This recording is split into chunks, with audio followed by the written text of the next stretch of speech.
Good morning everyone. कैसे हैं आप सभी? जैकेट देख के समझ तो गए होगे आज ठंड बहुत ज़्यादा है यार।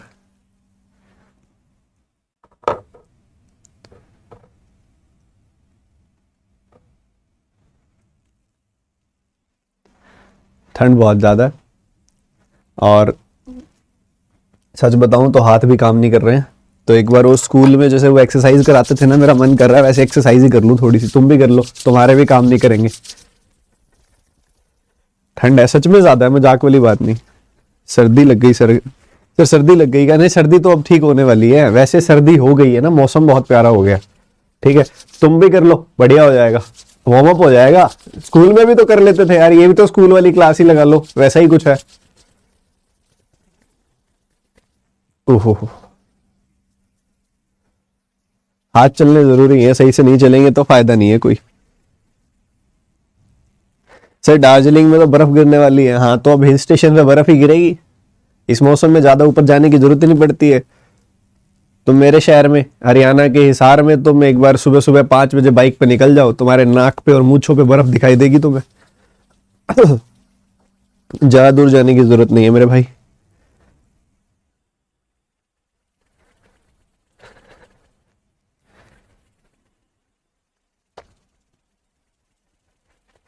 चलो जी, ठंड पड़ी है नहीं पड़ी है, पर हमारी क्लास जल्दी चलेगी, अब शुरू हो जाएगी। और हम अभी पढ़ने वाले हैं बढ़िया बढ़िया चीज़ें, और बिल्कुल बढ़िया ढंग से। आप तैयार हो या नहीं बता दो मेरे को सही से।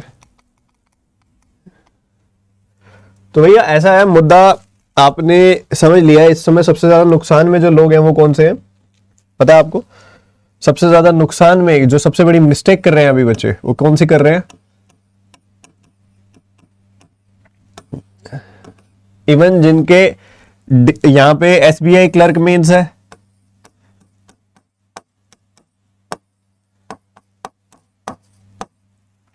या एसबीआई पीओ मेंस है, मतलब एसबीआई पीओ का प्री दे चुके हैं। मतलब मुझे ये नहीं समझ आता कि ऐसा कौन सा त्योहार आता है तुम्हारे लिए जिसमें तुम पढ़ाई छोड़ देते हो, वो भी इतनी जरूरी वाली। मतलब ठीक है, मुझे पता है कि अभी क्रिसमस है, उसके बाद न्यू ईयर है, मन बड़ा ही यहाँ पे डिस्ट्रैक्टेड रहता है आसपास की चकाचौंध देख के। बट ये चकाचौंध अच्छी लगती है बिना नौकरी के? बट मैं नोटिस कर रहा हूं यार, इतनी बढ़िया क्लासेस, प्रीमियम वाली क्लासेस, आज तो चौथी क्लास हो गई है आज, ठीक है, 4th क्लास है आज।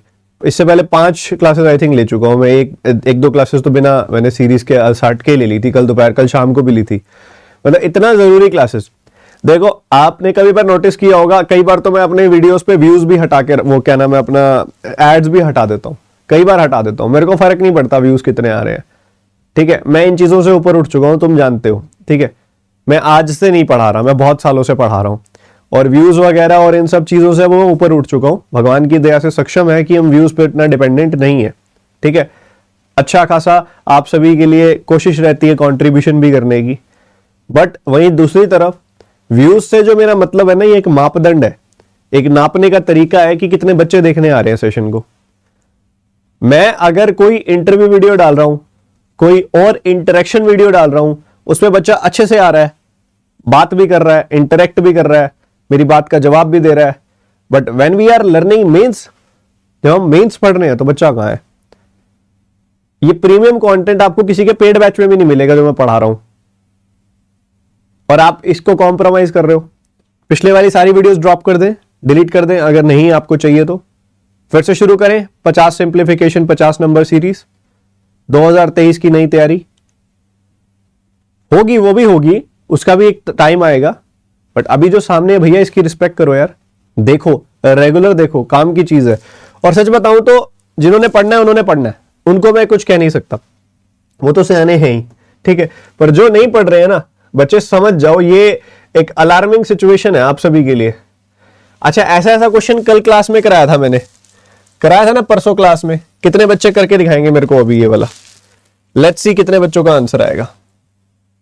और थोड़ा जल्दी बताओ यार, कितना टाइम दो, कितना मिनट देता, बताओ, साथ साथ बताओ। ऐसा कुछ है ही नहीं सवाल में, इंपॉर्टेंट क्वेश्चन है, जल्दी आंसर बताओ, साथ साथ करेंगे, जल्दी बताओ।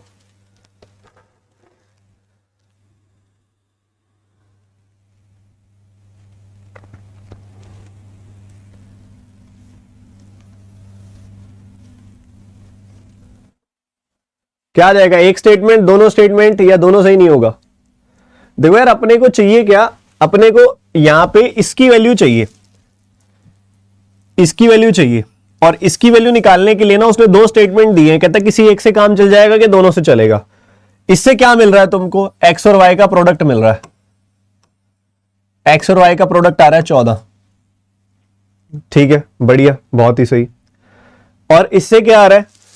इससे एक्स और वाई का एवरेज आ रहा है, मतलब एक्स प्लस वाई बाई 2 आ रहा है 4.5। तो क्या किसी एक से हो जाएगा? क्या किसी एक से हो जाएगा? तो जवाब है नहीं सर। 1/x और 9y, ठीक है, 1/x और 9y, 9 की पावर y। तो आपको इंडिविजुअली x की वैल्यू अलग से चाहिए होगी, y की वैल्यू अलग से चाहिए होगी, तभी निकाल सकते हो तुम, नहीं तो नहीं आएगा आंसर। सीधी सी बात है भैया। और सीधी सी बात है, अगर आंसर नहीं आएगा तो एक से तो नहीं चलेगा यहां पे, तो क्या आंसर आएगा? मेजॉरिटी बच्चे कह रहे हैं बहुत बहुत बहुत, कुछ समझदार हैं, बुद्धिजीवी हैं, समझदार बच्चे हैं, वो कह रहे हैं नन ऑफ दीज। जो देखो इसके अंदर की गहराई क्या है। अगर मैं यहां से y की वैल्यू उठा दूं और वो y की वैल्यू उठा के इसमें पुट कर दूं, तो x plus 14/x/2 is equal to 4.5। मेरे पास आ जाएगी y की वैल्यू, पुट कर दूं वापस तो x की वैल्यू भी आ जाएगी। बट कोई मेरे को बता सकता है कि यहां पे x कौन सा है और y कौन सा है? क्योंकि उसने बोला प्रोडक्ट ऑफ एक्स वाई। ओहो, ये क्या हुआ? ऐसा तो पहले कभी नहीं हुआ। तो यहां पे क्या है कि प्रोडक्ट ऑफ एक्स वाई बोला इसने, पर क्या डिफाइन किया कि एक्स बड़ा है या वाई बड़ा है?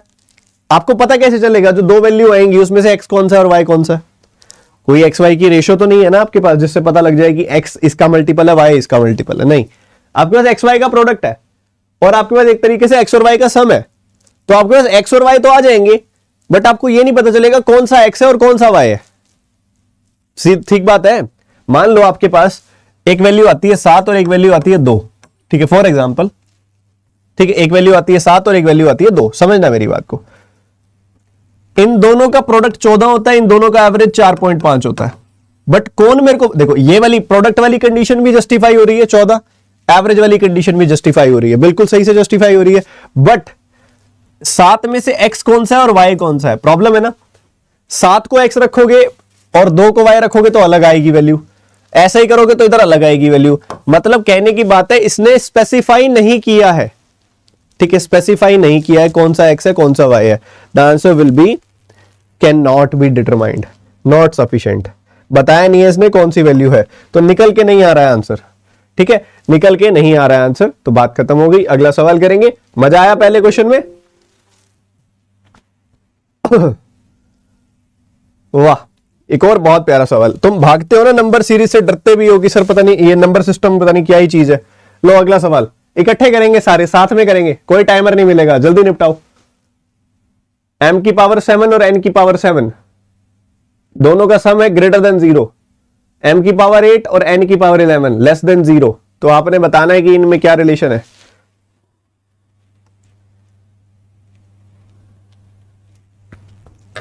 अरे बोल मेरे भाई, आंसर बताओ।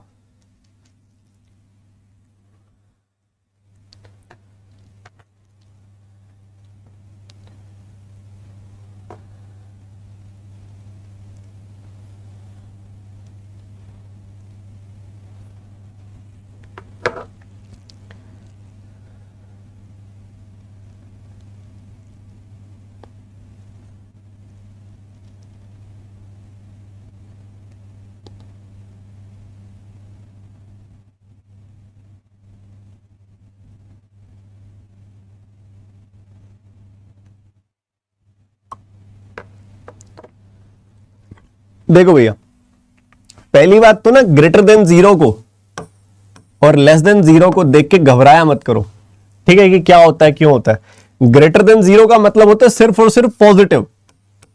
क्या मतलब होता है कि ये नंबर पॉजिटिव है, और लेस देन जीरो का मतलब क्या होता है, ये नंबर नेगेटिव है। यही मतलब होता है। नंबर लाइन देखिए आप सबने, नंबर लाइन में यहां पे जीरो होता है, यहां पे +1, यहां पे +2, यहां पे +3, यहां पे +4। जैसे ही हम लेफ्ट से राइट की तरफ जाते हैं तो नंबर बढ़ता है। समझते हैं इस बात को आप? जैसे ही हम लेफ्ट से राइट की तरफ जाते हैं तो नंबर बढ़ता है। तो उस तरफ जा रहे हो तो नंबर बढ़ रहा है। तो जीरो से बड़ा नंबर हमेशा पॉजिटिव होता है और जीरो से छोटा नंबर हमेशा नेगेटिव होता है। ये बात बेसिक सी आपको पता है। तो greater than zero, less than zero देख के घबराया मत करो। ठीक बात है, बढ़िया बात है। अब एक बात तो क्लियर है, वो कह रहे हैं कि m की पावर 8 और n की पावर 11। m की पावर 8 को जब तुम गुना करोगे n की पावर 11 से, तो गुना करने पे तुम्हें एक नेगेटिव नंबर मिलेगा। क्या मिलेगा? एक नेगेटिव नंबर मिलेगा। क्या एक बात क्लियर है आपको कि भैया कोई भी वैल्यू हो, m की बेशक कोई मर्जी वैल्यू हो, नेगेटिव वैल्यू हो या पॉजिटिव वैल्यू हो, आप उसकी इवन पावर कर दोगे तो वो क्या हो जाएगी? पॉजिटिव हो जाएगा। पॉजिटिव हो जाएगा। एक पॉजिटिव के साथ एक पॉजिटिव नंबर को मल्टीप्लाई करते हैं तो पॉजिटिव आउटकम आता है, पर यहां नेगेटिव आया, मतलब ये पक्की बात है कि n की पावर 11 जो है वो नेगेटिव है। n की पावर ओड है और वो नेगेटिव आ रहा है, मतलब सीधी सी बात है n भी नेगेटिव है। क्या है n? n एक नेगेटिव नंबर है। सही है, बढ़िया है जी। n एक नेगेटिव नंबर है। उसके बाद यहां पे अगर आप देखोगे तो इधर कह रहा है वो m की पावर 7 प्लस n की पावर 7 जो है पॉजिटिव नंबर है। बहुत काम की चीज है ये। m की पावर 7 और n की पावर 7 इनका सम जो है ना वो पॉजिटिव है। वो ऐसा बोल रहा है। क्या बोल रहा है वो? पॉजिटिव है। हम जानते हैं कि ये वैल्यू नेगेटिव है। ये वैल्यू क्या है? नेगेटिव है। ये वैल्यू है नेगेटिव।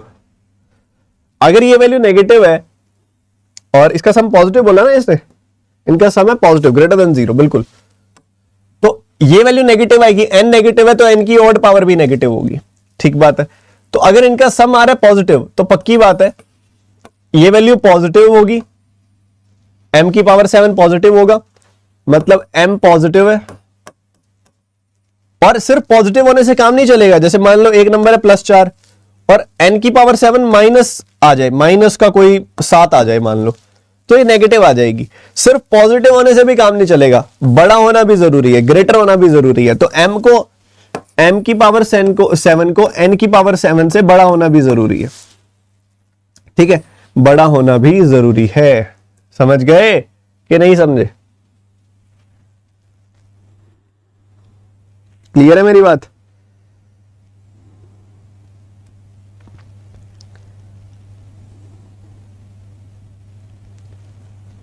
समझ गए? अब सवाल क्या आता है? सवाल आता है कि भैया सवाल आता है कि वैल्यू ऑफ m क्या हो, n बड़ी होगी, वैल्यू ऑफ m बड़ी होगी या m माइनस n बड़ी होगी। सवाल ये आता है तीनों में क्या रिलेशन है। अब एक बात तो क्लियर है कि n और m में m बड़ा है। ये बात क्लियर है। मतलब क्वांटिटी 1 जो है ना वो छोटी है क्वांटिटी 2 से, तो ये एलिमिनेट हो गया। क्वांटिटी 1 छोटी है क्वांटिटी 2 से। अब बच जाता है तो ये और ये। ठीक है, अब उसके बाद उसने क्या बोला? Value of m minus n, value of m minus n पूछा है आपसे उसने। m माइनस n की क्या वैल्यू होगी? फॉर एग्जाम्पल हमने मान लिया कि m की वैल्यू जो है वो +12 है और n की वैल्यू क्या है? नेगेटिव है, -5 मान लो। ठीक है, ऐसा कर लिया। m माइनस n निकालोगे तो क्या आएगा? 12 माइनस ऑफ -5, 12 +5, मतलब ये वैल्यू तो सबसे बड़ी आ जाएगी। एक पॉजिटिव वैल्यू में से नेगेटिव वैल्यू को सबट्रैक्ट करोगे तो वो एक बड़ी पॉजिटिव वैल्यू बन जाएगी। मतलब ये 17 आ रही है आपके पास वैल्यू, तो एक बड़ी वैल्यू है ये। अगर ये एक बड़ी वैल्यू है तो ये सबसे बड़ी हो गई एक तरीके से। तो ये बड़ा है और क्वांटिटी 3 उससे भी बड़ी है। The answer is B option. किस किस को समझ आया ये?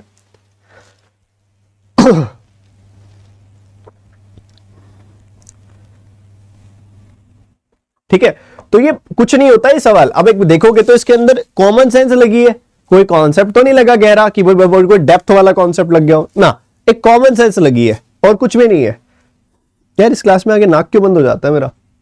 सफोकेशन तो नहीं है यहां पे? ऐसा होना तो नहीं चाहिए सफोकेशन की वजह से। अरे बोलो, परेशान हो रहे हो तुम?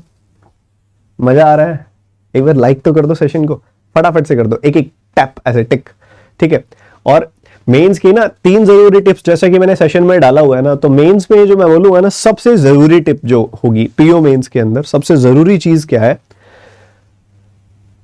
टू लर्न कि क्वेश्चन बनता कैसे है, ठीक है, क्वेश्चन बनाया क्या सोच के जाता है।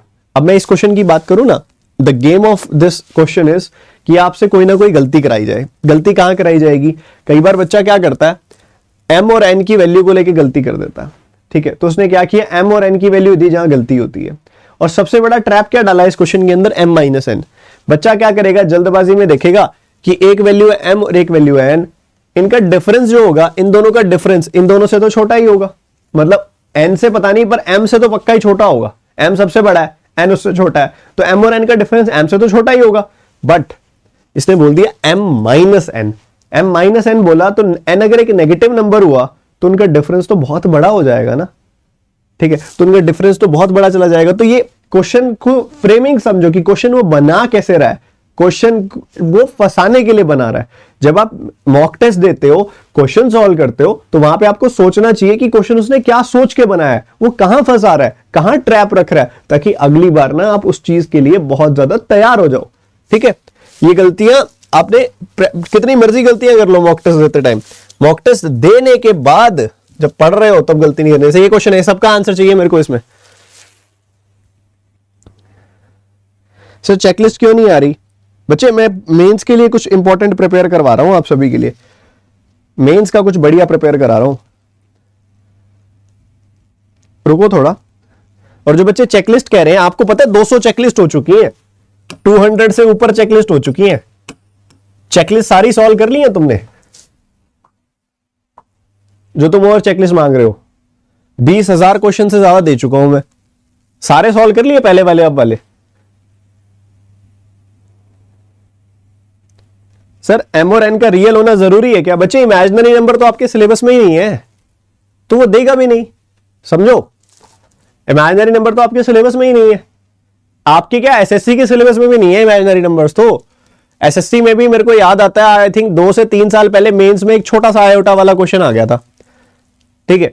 वो भी बहुत ही रेयर देखने को मिला था और उसमें भी कॉमन सेंस थी, कोई कॉन्सेप्ट नहीं लग रहा था।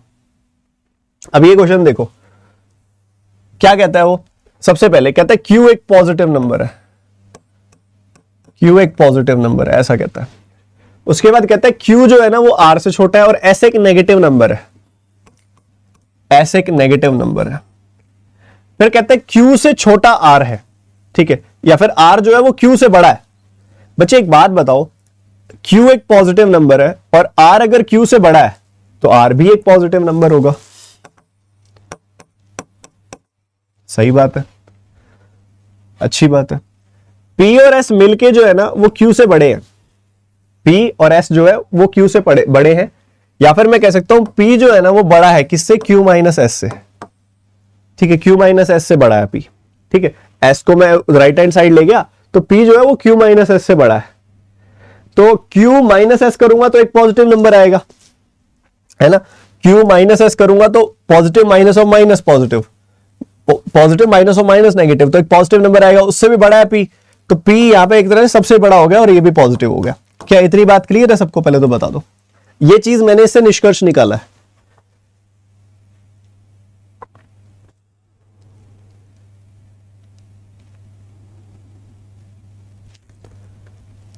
शाबाश, बहुत बढ़िया बच्चे, बहुत बढ़िया। अब वो कहते हैं पी आर बाय एस की value, P into R by S, P into R by S, ये तो नेगेटिव वैल्यू आ रही है क्योंकि ये पॉजिटिव इसको एक नेगेटिव वैल्यू से डिवाइड कर रहा है तो नेगेटिव वैल्यू आ रही है।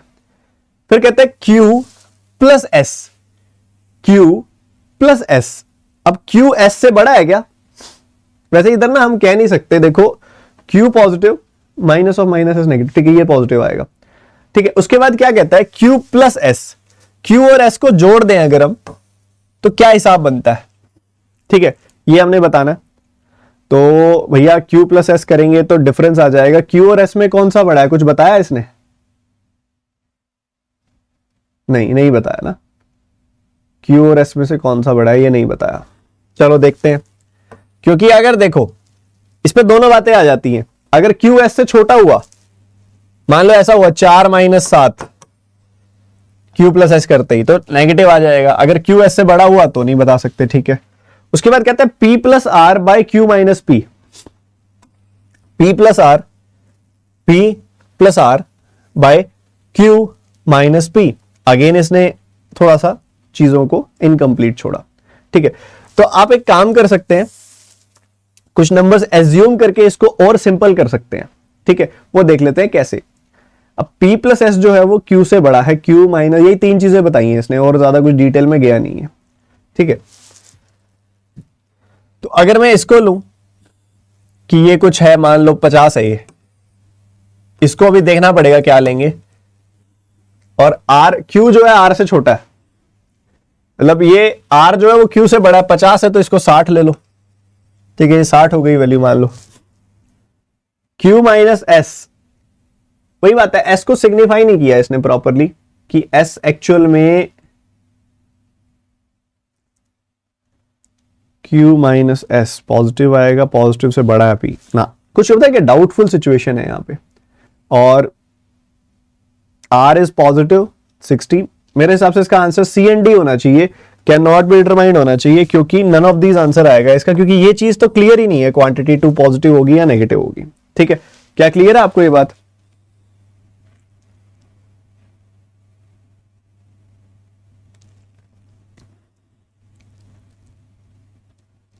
बच्चे ये तो पॉजिटिव है, P तो P की बात नहीं कर रहा मैं Q प्लस एस की बात कर रहा हूं। आप Q प्लस एस करोगे तो Q प्लस एस पॉजिटिव भी आ सकता है, Q प्लस एस नेगेटिव भी आ सकता है। दोनों बातें हैं, दोनों बातें हैं। अगर Q S से बड़ा हुआ तो पॉजिटिव आ जाएगा, S Q से बड़ा हुआ तो नेगेटिव आ जाएगा। मैं ये कहना चाह रहा हूं, क्या इतनी बात क्लियर है?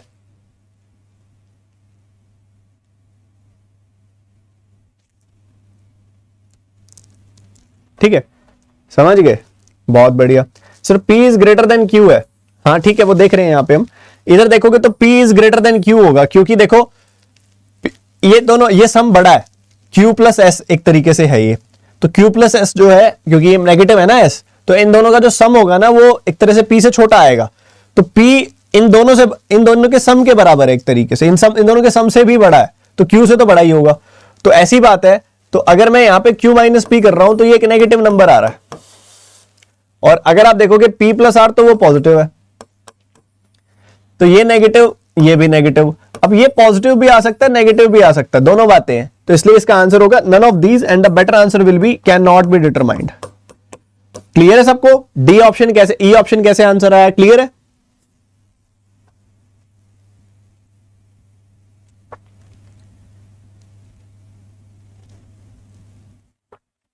अरे भैया मेरे, बच्चा कह रहा है कि सर Q जो है Q और S के बीच में रिलेशन दिया हुआ, कौन सा रिलेशन दिया हुआ Q और S के बीच में, बताओ कहां है रिलेशन? बच्चे ये चीज हमने समझनी है। वो कहते हैं P बड़ा है किससे, Q माइनस S से, और इधर देखोगे ना तो वो कहता है कि P प्लस S जो है वो बड़ा है Q से। मतलब S में अगर आप P जोड़ दोगे ना तो वो Q से बड़ा होगा, S में अगर आप P जोड़ दोगे तो Q से बड़ा होगा। बच्चे ये सारे पॉजिटिव थोड़ी हैं जो हम इससे अंदाजा लगा देंगे। Q पॉजिटिव है, S नेगेटिव है, मैं इसकी एक्चुअल में साइन के साथ नहीं, जो इसकी न्यूमेरिकल वैल्यू है उसकी बात कर रहा हूं। अगर Q और S में से किसकी न्यूमेरिकल वैल्यू बड़ी है ये हमें नहीं पता यहां पे, और जब तक वो ना पता लगे यहां से नहीं सिग्निफाई हो रहा वो चीज। Q और S की न्यूमेरिकल वैल्यू में से कौन सी बड़ी है हमें नहीं पता, और जब तक वो चीज पता नहीं चलेगी तब तक हम Q प्लस S नहीं बता सकते कि वो नेगेटिव है या पॉजिटिव है। तो answer is C and D.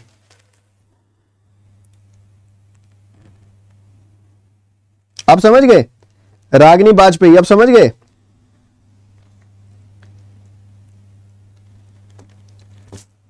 अगला क्वेश्चन करो फटाफट।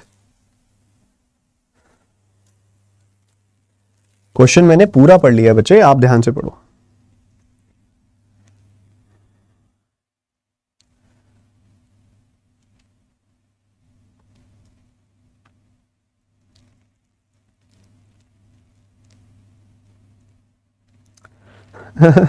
रागनी कह रही है, सुनो रागनी की बात सुनते हैं। रागनी कह रही है कि सर ये क्लियरली लिखा हुआ है कि s जो है वो लेस देन 0 है और q जो है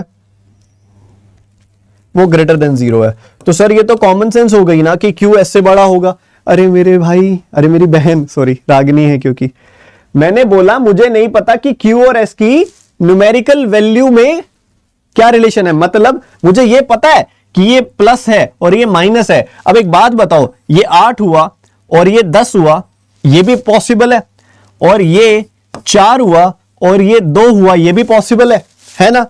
इसमें इसको जोड़ोगे तो क्या मिलेगा, +8 - 10, जोड़ दूंगा तो -2 आएगा, और जबकि इसमें जोड़ूंगा तो +2 आएगा। यही चीज तो क्लियर नहीं है बाबा, वही तो कह रहा हूं मैं। पॉजिटिव नेगेटिव क्लियर है, न्यूमेरिकल वैल्यू के बीच में क्या रिलेशन है वो नहीं पता।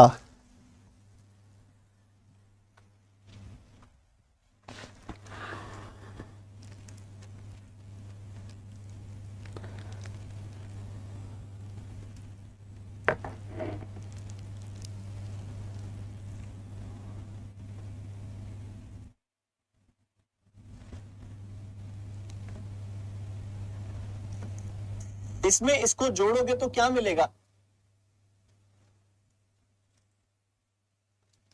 आ गया आंसर इसका? बोलो बोलो बोलो, अब आ गया। देखो क्वेश्चन समझेंगे सारे बच्चे ध्यान से। कह रहे पी और क्यू की सेम न्यूमेरिकल वैल्यू है। इस बार इसने बताया न्यूमेरिकल वैल्यू, साइन कुछ भी हो सकता है। पी और क्यू की सेम न्यूमेरिकल वैल्यू, मतलब 5 है पी तो क्यू भी 5 होगा। पॉजिटिव नेगेटिव कुछ भी हो सकता है, ठीक है, बढ़िया। अब इसको अगर आप देखोगे ध्यान से, सबसे पहले कहता है कि आर पॉजिटिव है, R is a positive number, R एकदम पॉजिटिव है, और कहता है क्यू प्लस आर जो है वो नेगेटिव है। मतलब क्यू में आर जोड़ोगे ना नेगेटिव नंबर आएगा। अब आर पॉजिटिव है, पॉजिटिव में नेगेटिव नंबर जोड़ोगे, पॉजिटिव में नेगेटिव नंबर जोड़ोगे, नेगेटिव आ रहा है, मतलब क्यू नेगेटिव है, क्यू नेगेटिव है, ये पता लग गया मेरे को इधर से। और ऑब्वियसली इन दोनों के जुड़ने पे नेगेटिव नंबर आ रहा है, मतलब क्यू आर से भी बड़ा है। Numerical value of Q is greater than R. ये दो बातें मेरे को इन दोनों से पता चल गई, ठीक है, चलो बढ़िया है जी, बहुत ही बढ़िया। फिर कहते हैं P cube is less than 0, मतलब पी जो है वो भी नेगेटिव है, तभी तो उसका क्यूब नेगेटिव होगा। और फिर कहते हैं P plus S, P plus S जो है वो पॉजिटिव है। मैं जानता हूं पी नेगेटिव है, तो एस पॉजिटिव होगा तभी ये पॉजिटिव आएगा सम। अब एस पॉजिटिव है ये पता लग गया, और एस को पी से बड़ा होना भी जरूरी है, तभी ये चीज पॉजिटिव हो पाएगी। ये बात क्लियर है सबको? बहुत बढ़िया। अब वो हमें क्या कहता है, वो कहता है पी स्क्वायर एस क्यूब बड़ा है या क्यू स्क्वायर आर क्यूब बड़ा है। ठीक है, देख लेते हैं।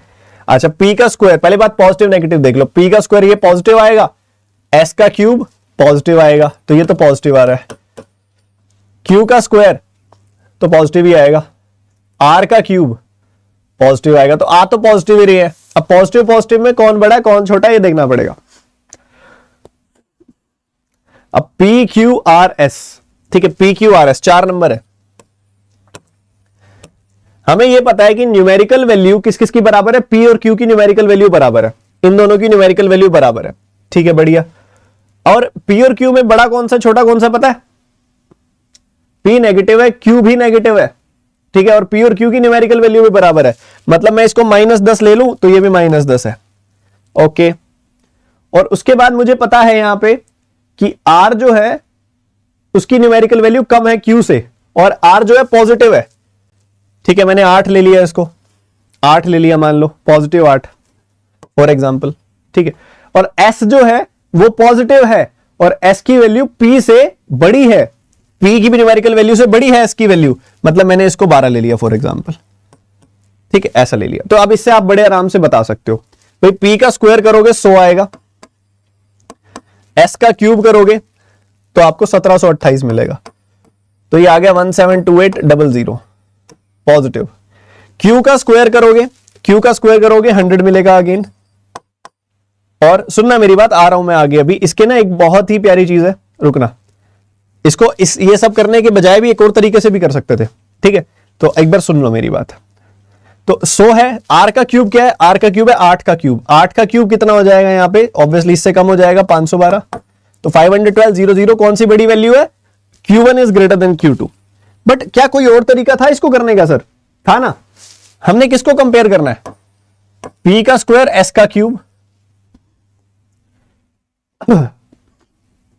P का स्क्वायर Q का स्क्वायर R का क्यूब, इसको कंपेयर करना है। अब मैं जानता हूं बड़े प्यार से कि P की और Q की न्यूमेरिकल वैल्यू बराबर है, तो या तो पॉजिटिव होंगे या नेगेटिव होंगे। अब स्क्वायर हो जाने के बाद तो पॉजिटिव ही हो जाएगा, स्क्वायर हो जाने के बाद पॉजिटिव हो जाएगा। न्यूमेरिकल वैल्यू बराबर है, पॉजिटिव भी है, तो इससे रिलेशन से कोई फर्क नहीं पड़ेगा, तो इसको हटा दो, ठीक है? S बड़ा है, S का क्यूब बड़ा होगा या R का क्यूब बड़ा होगा? पहली बात तो S और R क्या है? S पॉजिटिव है और R भी पॉजिटिव है। S पॉजिटिव है, R भी पॉजिटिव है। अब P और Q की न्यूमेरिकल वैल्यू बराबर है, P और Q की न्यूमेरिकल वैल्यू बराबर है, P और Q की न्यूमेरिकल वैल्यू बराबर है, तो मुझे क्लियरली दिखाई दे रहा है कि S P से बड़ा है, P Q के बराबर है और वो R से बड़ा है। इनइक्वालिटी पढ़ी है ना बचपन में, अभी भी पढ़ रहे हो? तो S जो है वो R से बड़ा होगा। S अगर R से बड़ा है तो S का क्यूब R की क्यूब से बड़ा होगा। ऐसे भी कर सकते थे बेसिक कॉमन सेंस से, ठीक है? तो quantity 1 will be greater than quantity 2। Common sense वाला सवाल था।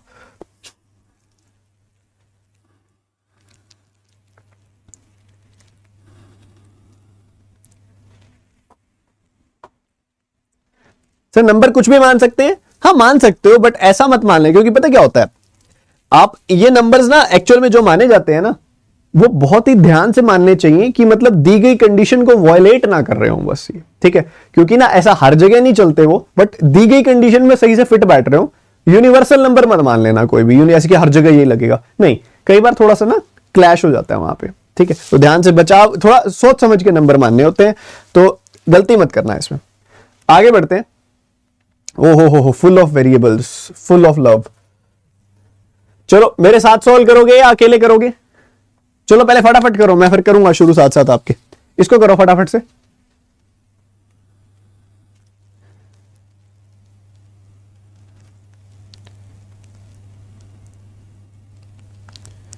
Sir S is greater then P वाला रिपीट कर दो। बच्चे कहां ध्यान है? किसका रिप्लाई करने चले गए थे? S is greater then P। देखो P और S पॉजिटिव है, P और S का सम पॉजिटिव है, पता है तुम्हें? और तुम्हें यह भी पता है कि P नेगेटिव है।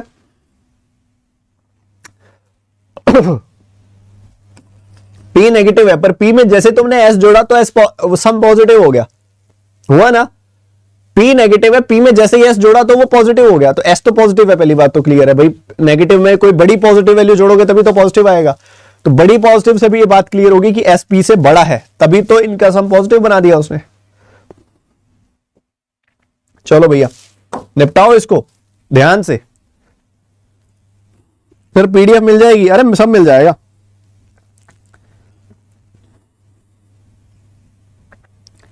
पर सेशन को लाइक करने में इतनी कंजूसी क्यों हो रही है? 1 सेकंड लगता है, लाइक कर दो। आपका कोई व्हाट्सएप ग्रुप है जिसमें आप बातें बतियाते हो, बहुत सारे डिस्कशन स्ट्रेटेजी बतियाते हो, बहुत सारी बढ़िया बढ़िया, उनमें शेयर भी कर दो। बच्चों को बुला लो कि भैया बढ़िया मेंस की क्लास हो रही है। तुम्हारा एक तरीके से ना तुम्हारा पुण्य गिना जाएगा कि अगर तुम मेंस के बच्चों को सही रास्ता दिखा दो, तो सही जगह पे ले आओ। तो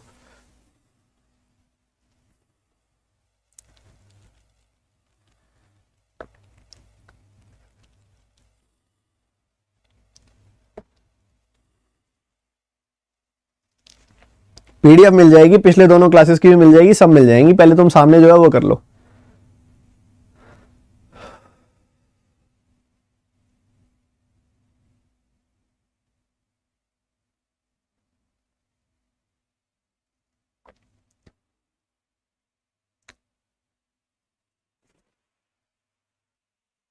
देखो भैया क्या क्वेश्चन क्या है। क्वेश्चन कहता है कि दो अलग अलग ऑफिसेज हैं, एक ऑफिस एक्स है, एक ऑफिस वाई है। करो करो, आप भी सॉल्व करो मेरे साथ साथ, ठीक है। एक ऑफिस एक्स है और एक ऑफिस वाई है, ठीक है, ऐसा चल रहा है। और इन ऑफिसेज के अंदर ना नंबर ऑफ पीपल, कुछ लोग हैं जो काम कर रहे हैं, ठीक है, कुछ लोग हैं जो काम कर रहे हैं, यहां पे अलग अलग प्रोजेक्ट्स पे काम कर रहे हैं। सुनना मेरी बात ध्यान से, कई बच्चे कम सुनते हैं कई बार, ठीक है। प्रोजेक्ट्स कौन कौन से? प्रोजेक्ट्स हैं PQR, असाइनमेंट्स है, PQR असाइनमेंट्स है, assignment P, assignment Q, assignment R, इस पे काम हो रहा है। इधर नंबर ऑफ पीपल की बात हो रही है, कितने एम्प्लॉयज काम कर रहे हैं, वो बता रहा है कि भैया इतने इतने एम्प्लॉयज काम कर रहे हैं, नंबर ऑफ एम्प्लॉयज।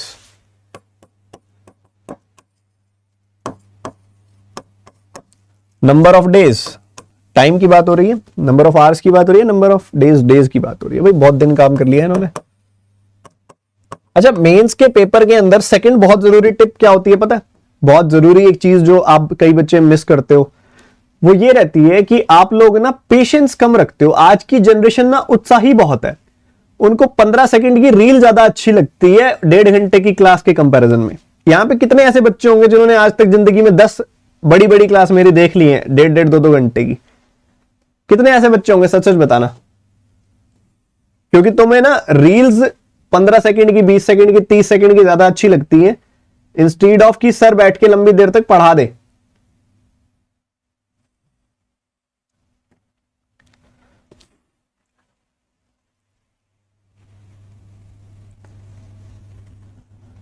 ठीक है, तो ये चीज का थोड़ा ध्यान रखो यार, इस ट्रैप में तुम फंस रहे हो। Number of employees and number of days. तो यार एक चीज समझो, पहले तो ना इसको सिंपल करके लिख लो। इतना सुंदर मैं इसलिए बना रहा हूं क्योंकि तुमको समझ आए, तुमको सिंपल इतना सुंदर बनाने की जरूरत नहीं है, तुम सीधा सीधा लिख दो बस। तो सबसे पहले कहता है वो कि पहले वाले केस में a+20 3b+3 4c + 5, a+20 और उसके बाद कहता है वो 3b+3 4c + 5। इतने इतने एम्प्लॉयज काम कर रहे हैं, टू मच वेरिएबल, परेशान कर देने वाले। a-5 a+5 डेज,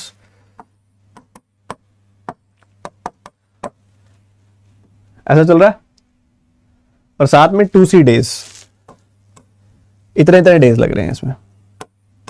पहले ही थोड़ा सा परेशान कर देने वाले नंबर्स, कोई बात नहीं, हम फिर भी कर जाएंगे कुछ ना कुछ। उसके बाद कहता है इधर a+10 एम्प्लॉयज काम कर रहे हैं, इधर 2a + b - 5, तो a+10 2a + b twice of a + b - 5, twice of a + b - 5, और फिर उसके बाद a + b + c + 5। ठीक है, इतने इतने एम्प्लॉयज काम कर रहे हैं। और उसके बाद कहता है वो कि ना इनको जो समय लग रहा है वो कितना लग रहा है, 20 दिन लग रहे हैं। 20 b + 5 c + 8, 20 b + 5 c + 8। कई बच्चों के ना देखते ही हाथ रुक जाता है, कहता सर ये नहीं कर रहा मैं, ये तो मजदूरी है, इतना काम तो कौन करेगा, इतना नहीं होता। इससे मिलती जुलती डीआई ना एसबीआई पीओ मेंस में आई हुई है पहले एक बार, और एसबीआई ना अपने फंडों को लेके फिक्स है कि एसबीआई ने कोई स्पेशल चीज चेक करनी है ना तो वो करेगा, और वो बार बार करता है। जैसे कि अगर आपको ऑर्डर डिलीवर्ड और रिसीव्ड वाली अगर डीआई याद हो, जो SBI PO mains IBPS PO mains दोनों में आई थी, उसने उसको 3 लगातार पेपर्स में रिपीट किया है, ऑर्डर डिलीवर्ड और रिसीव्ड और रिटर्न्ड वाले टाइप को। तो उसने करना है तो करना है। ठीक है, अब सुनो ध्यान से, मुझे दिख रहा है कि एक ही प्रोजेक्ट है, इतने एम्प्लॉयज इतने दिन काम कर रहे हैं, और दूसरी तरफ वही प्रोजेक्ट पे इतने एम्प्लॉयज इतने दिन काम कर रहे हैं। क्या ये दोनों सेम वर्क है?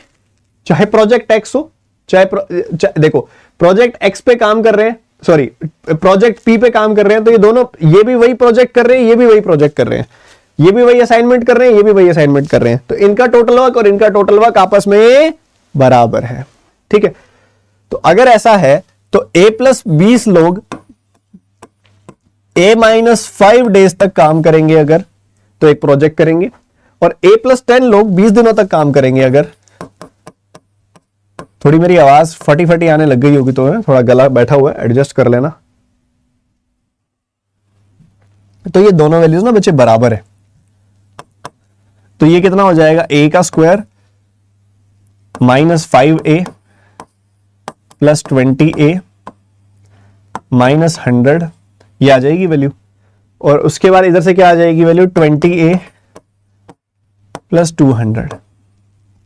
इनको इधर ले आओ, ठीक है, इनको इधर ले आओ, या 20a से 20a काट ही दो यहां से, ठीक है। और इधर देखोगे तो इसको इधर ले आओगे आप, तो आपको मिल जाएगा a square -5a -300 is equal to 0। तो 15 का 20 गुना होता है 300 और 15 और 20 का डिफरेंस होता है -5।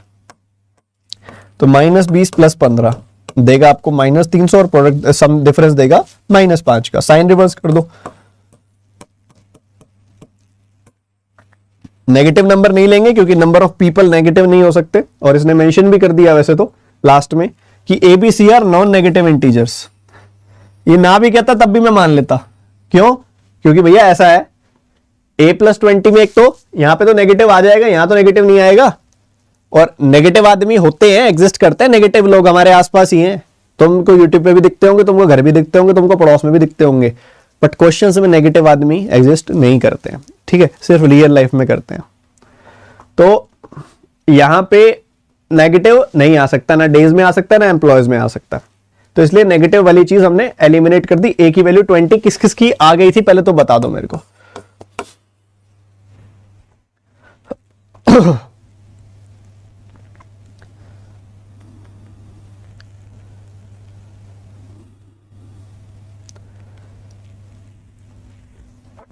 तो ए की वैल्यू 20 आ गई, पुट कर दें।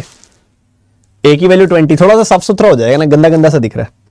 तो ए की वैल्यू 20, या फिर बाद में करते हैं, चलो बाद में करते हैं। अब इसको देखो, 3b + 3 इंटू a+5, तो a+5 तो 25 हो गया ना, तो 3b + 3 इंटू 25,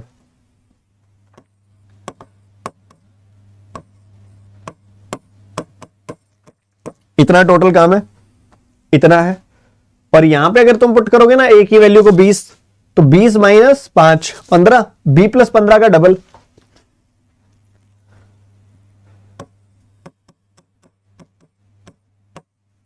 और इन्होंने कितने दिनों तक काम किया, इन्होंने काम किया b + 5 डेज के लिए, b + 5 डेज के लिए काम किया। बढ़िया है, मजेदार है, बस इसको सॉल्व कर लो, मजा आ जाएगा। वेरिएबल खत्म कर दो इसके बस। तो इधर से आ रहा है 75b + 75 is equal to, twice बाद में देख लेना, पहले अंदर वाला मल्टीप्लाई कर दो, b square + 5b + 15b + 75, double कर दोगे तो 2b स्क्वायर प्लस ये 20b का double 40b + 150 is equal to 75b + 75। ठीक है भैया, तो 75b को उधर ले जाओ, तो ये -35b बन गया, 2b square -35b + 75 equals to 0। ठीक है, क्लियर है। तो प्रोडक्ट चाहिए 300 का, सम चाहिए 35 का। 15-20 से काम चल जाएगा, -15 -20, साइन रिवर्स करेंगे, +15 +20। बच्चे कहने सर दोनों पॉजिटिव आ गई, अब क्या करें। यही तो तुम भूल जाते हो क्वाड्रेटिक सॉल्व करनी, 2 से डिवाइड भी तो होगा, 2 से डिवाइड होगा तो ये वाली वैल्यू लेंगे हम, ये वाली वैल्यू नहीं लेंगे। रीजन इज फ्रैक्शन में आदमी नहीं एग्जिस्ट करते होते, ठीक है, आधे अधूरे आदमी एग्जिस्ट नहीं करते होते। ठीक है, वही बात हो गई जो बोली अभी मैंने, फ्रैक्शन में लोग एग्जिस्ट नहीं करते। तो b की वैल्यू क्या आ गई, 10। तो a की वैल्यू 20 आ गई, b की वैल्यू 10 आ गई। क्या इतनी बात क्लियर है सबको?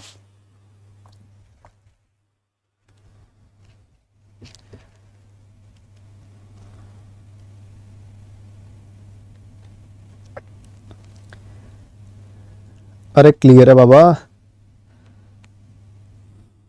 सर 150 है, क्या बात कर रहे हो?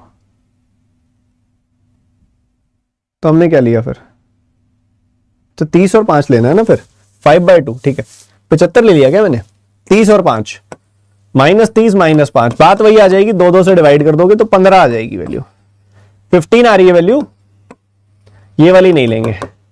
ठीक है, 15 आ रही होगी वैल्यू आपकी, 30/5 तो ठीक है, 15 आ रही होगी वैल्यू इसकी, ठीक है, डिवाइड करने के बाद।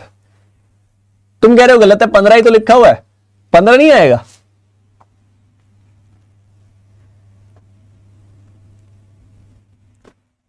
कमाल कर रहे हो, यही तो आना चाहिए।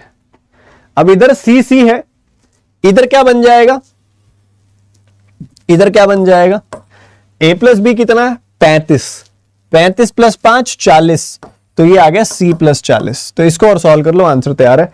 4c plus 5 2c। इतने लोगों ने 2c डेज तक काम किया। और वहीं दूसरी तरफ अगर आप देखोगे तो c प्लस 40 c प्लस 8,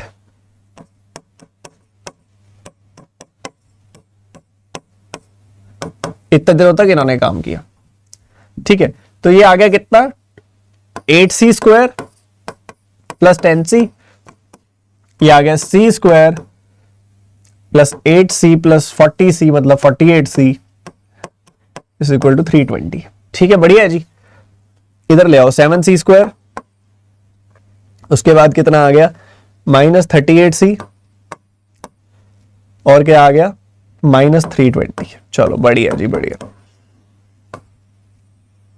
इधर क्या क्या वैल्यू आ गई भैया, इधर क्या क्या वैल्यू आ गई, बताओ बताओ बताओ, जल्दी बताओ।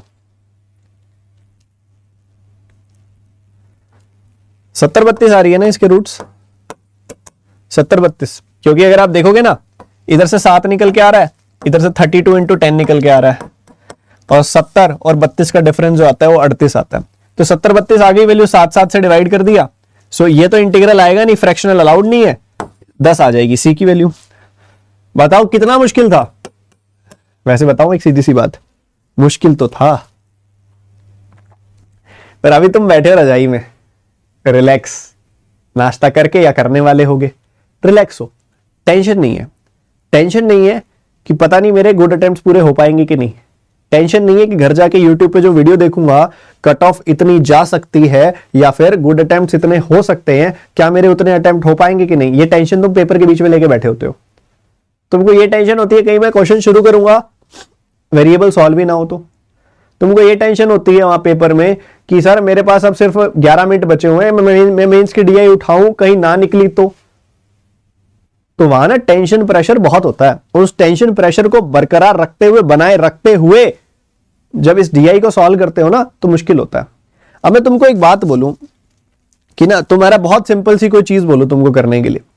फॉर एग्जाम्पल एक नॉर्मल सी बात है कि मैं तुमको बोलूं कि ना तुम मुझे ना 37 का टेबल बता दो। कितने बच्चे यस करते हैं, बता देंगे 37 का टेबल। आपको मैं बोलूं कि 37 के ना टेबल पेपर पे लिख दो, आसान हो। अब मैं बोलूं कि ऐसा तब करो जब मैं तुम्हारे कंधे पे 5 किलो का बैग टांग दूं और वो टांग के लिखो। आप कहोगे सर अभी भी लिख दूंगा, थोड़ा सा दिक्कत होगी, लिख दूंगा। फिर मैं कहूंगा तुम्हारे सिर के ऊपर ना एक मैंने बड़ा सारा पत्थर रख दिया, तुमने उसको भी पकड़ना है एक हाथ से, अब लिखो। तो सर अब बहुत मुश्किल हो जाएगा। और मैं कहूं कि एकदम तुमको ना बिल्कुल ठंडी जगह पे बिठा दूं, बर्फ वाली जगह पे, अब लिखो 37 का पहाड़ा। अब भूलने लग जाओगे, अब मल्टीप्लाई नहीं होगा। क्यों? क्योंकि प्रेशर में होगे। जब प्रेशर में होता है ना इंसान, तो अपने असल से दूर भागता है। हम जो एक्चुअल है ना, हम जितने स्मार्ट है, हम जितने तेज है, हम जितने क्विक है, हम जितने फोकस्ड है, हमारी मैथ्स कितनी अच्छी है, हमारी कैलकुलेशन स्किल्स कितनी अच्छी है, हमारे कॉन्सेप्ट कितने अच्छे हैं, ये सब है हमारी असलियत। और हमारी असलियत से हम दूर हो जाते हैं जब हम प्रेशर में होते हैं। कुछ ऐसी चीज खेलता है एग्जामिनर। तो जितना लेस प्रेशर लेने की आदत बना लोगे ना, उतना बेहतर परफॉर्म कर पाओगे पेपर में, उतना असल के साथ रह पाओगे पेपर में।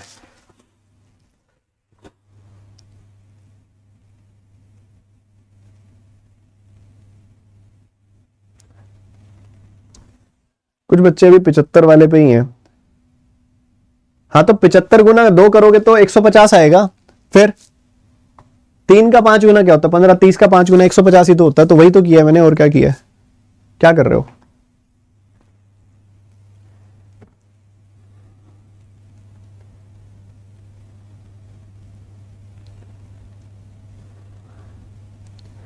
तो this is the game, you have to understand. ठीक है, चलो इस पे क्वेश्चन क्या है, इस पे क्वेश्चन है आपके 2, आई थिंक सो। तो करो भाई फिर। a plus C by B का मान, a प्लस सी कितना है 30, 30/15 क्या आएगा 2। आंसर क्या तैयार है, ये तो वेरिएबल के ऊपर बेस्ड था। ठीक है, तो ए बी सी की वैल्यू पे एक और क्वेश्चन है, a 20, 20 15 10।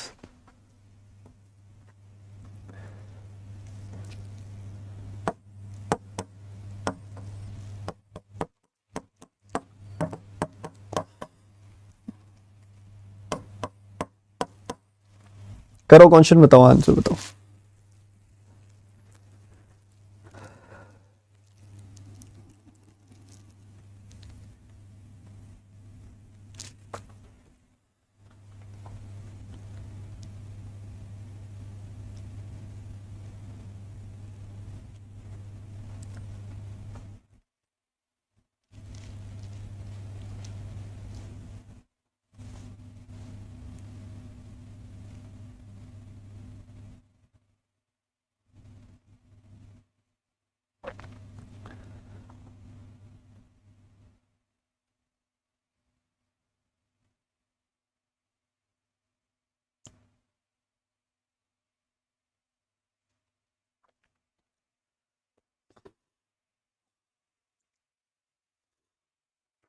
अभी तक आंसर नहीं आया भाई। देखो भाई, कहते हैं a plus B minus C, a plus B minus C यानी कि 25 की बात कर रहा हूं। कहते हैं 25 एम्प्लॉयज ने 24 दिन तक काम किया, तो कितना काम कर लेंगे ये 600 यूनिट काम कर लेंगे। कितना काम बाकी पड़ा उसको देखने के लिए ये देखो कि भाई है कितना टोटल एक्चुअल में। 4c प्लस 5 को 2c से मल्टीप्लाई करना, c कितना है 10।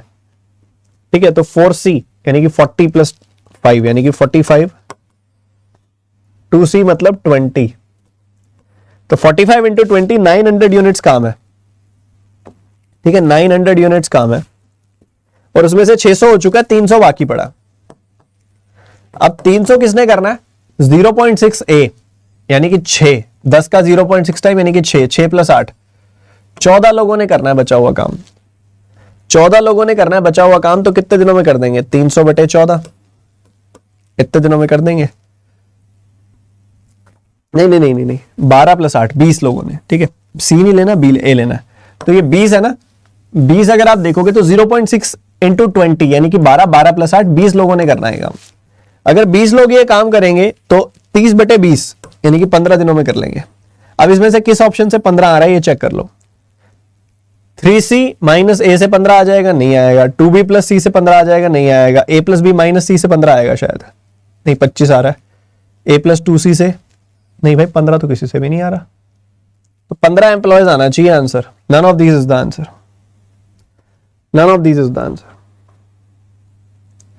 ठीक है, तो 15 किसी से भी नहीं आ रहा इसके अंदर, 15 किसी से भी नहीं आ रहा।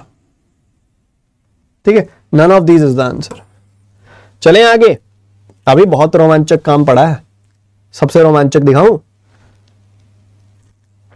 अभी पता है कई बच्चे ना, मैं ये चीज ना मैं शुरू में नहीं कराई मैंने, पता है क्यों नहीं कराई, क्योंकि मुझे पता है शुरू में आते खेलने खेलाने वाले बच्चे, थोड़ी देर खेल लिए, मजा आ गया तो फिर चले गए, थोड़ा 10-15 मिनट रुके और फिर चले गए। उनको इतनी बढ़िया डीआई कराने का क्या मतलब जो घूमने फिरने आते हैं। जो बच्चे यहाँ पे पेशेंस के साथ पिछले 54 मिनट से रुके हुए हैं वो डिजर्व करते हैं इतनी बढ़िया डीआई को करना। लो फिर एंजॉय करो जिंदगी को। तो एक बार एक बच्चा कहता है सर वाई ऑफिस वाला काम कराना था। शाबाश, पूरी की पूरी महाभारत पढ़ा दी। और फिर आप पूछ रहे हो अर्जुन जी कौन थे? वही थे निशाना जिन्होंने मारा था मछली की आंख में। तुम भी मार दो मछली की आंख में। तुम्हारी मछली की आंख क्या है? एसबीआई क्लर्क मेंस और एसबीआई पीओ मेंस। ठीक है, चलो ये क्वेश्चन आप सभी के सामने है, बहुत ही प्यारी डीआई है। और एक बार जिस जिस बच्चे ने सेशन को लाइक नहीं किया, शेयर नहीं किया, कर दो और क्वेश्चन रीड करो एक बार क्या दिया गया।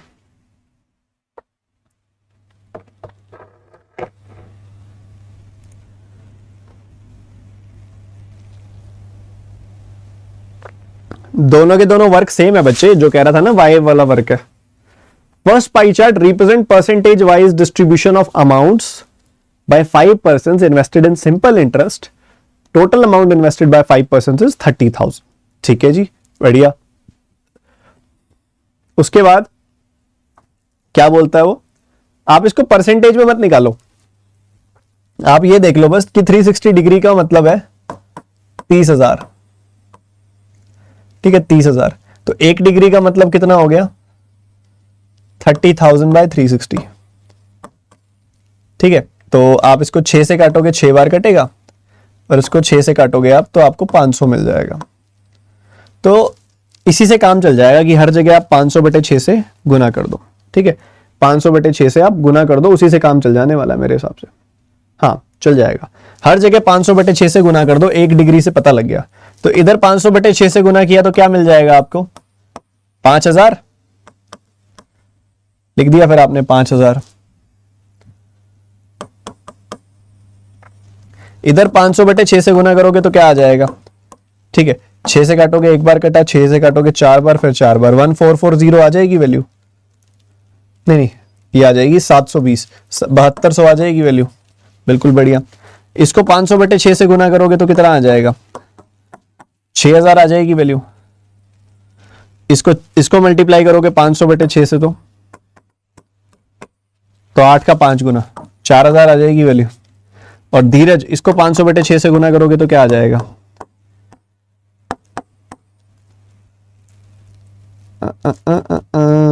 7,800 आ जाएगी वैल्यू. तो लो, ये ज्यादा आसान है ना. पहले बैठोगे डिग्री को परसेंटेज में कन्वर्ट करोगे, फिर तो लेंथी बड़ा हो जाएगा कार्यक्रम, इतना नहीं करना. सिमिलरली यहां पे आपको पता 360 डिग्री है, उसकी वैल्यू है 40,000. 0 से 0 खत्म, 4,000/36. 4 से काटोगे 1,000/9, ये आ रही है वैल्यू. लगभग सभी 9 से कटते दिखाई दे रहे हैं मेरे को. तो इसको 1,000/9 से गुना किया तो ये कितना आ जाएगा, ये 6,000 आ जाएगा. 1,000/9 आ गई 1 डिग्री की वैल्यू. देखो ये 6,000 आ गई वैल्यू. ठीक बात है. इसको 1,000/9 से गुना कर दो, 9 से काटोगे इसको, 9 का 5 गुना 45, 9 का 6 गुना 54, 56, 5.6 आ गई वैल्यू. तो ये आ गया 5600. उसके बाद इसको करोगे आप 1000/9 से, तो 9 से काटा 8 बार, 9 का 4 गुना 8400 आ गई वैल्यू. इसको काटोगे आप 1000/9 से, तो 9 का 6 गुना 54, 9 का 4 गुना 36, तो 6400 आ गई वैल्यू. इसको काटोगे 1000/9 से, 9 से काटोगे 9 का 1 गुना, और उसके बाद 9 का 3 गुना 27, 9 का 6 गुना 6, ये आ गया 13,600. सबसे बड़ी वैल्यू है ये. बोलो जी क्या बोलते हो. तो इससे निकालना ज्यादा आसान है ना. अब डिग्री को परसेंटेज में लिख दो सीधा सीधा, परसेंटेज में मत लिखो, डिग्री को एग्जैक्ट वैल्यू से इक्वेट कर दो. पहले वाले केस में मैंने क्या किया, मेरे पास दो तरफ डिग्रीज दी हुई हैं उसने, और डिग्री तो टोटल कितनी होती है, 360 डिग्री गोल चक्कर. तो 360 डिग्री की वैल्यू ना दोनों जगहों पे अलग अलग है. एक जगह 30,000 है, एक जगह 40,000 है. तो मैंने एक चीज नोटिस करी कि इधर से 1 डिग्री की वैल्यू कितनी आ जाएगी, 30,000/360. 0 से 0 काटा, 6 से काटा 6 बार, 6 से काटा 500 बार. तो इधर से 1 डिग्री की वैल्यू आ गई 500/6. तो मैंने हर जगह 500/6 से गुना कर दिया हर एक डिग्री को. इधर से 1 डिग्री की वैल्यू क्या आ गई, 40,000, 40,000/360. 4 से काटा 1,000/9 आ गई वैल्यू.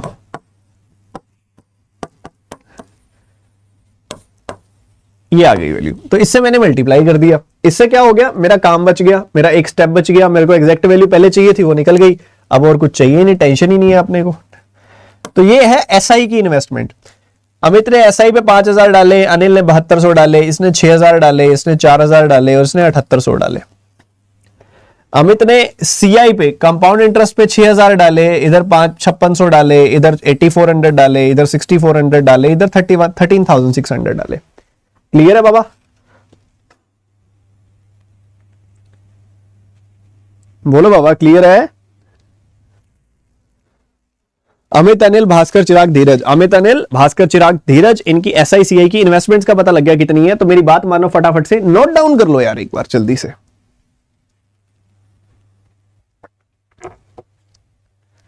नोट डाउन कर लो जल्दी से एक बार, फटाफट से, फटाफट, फटाफटी, फटाफटी, जल्दी जल्दी जल्दी। नोट डाउन करते डन लिखा करो, कायदे वाली बात होती है डन लिखना। जो डन लिख देगा ना उन्हें टाइम बचा लिया क्लास का बहुत सारा। बचाओ बचाओ बचाओ, जल्दी बचाओ, डन लिख दो एक साथ।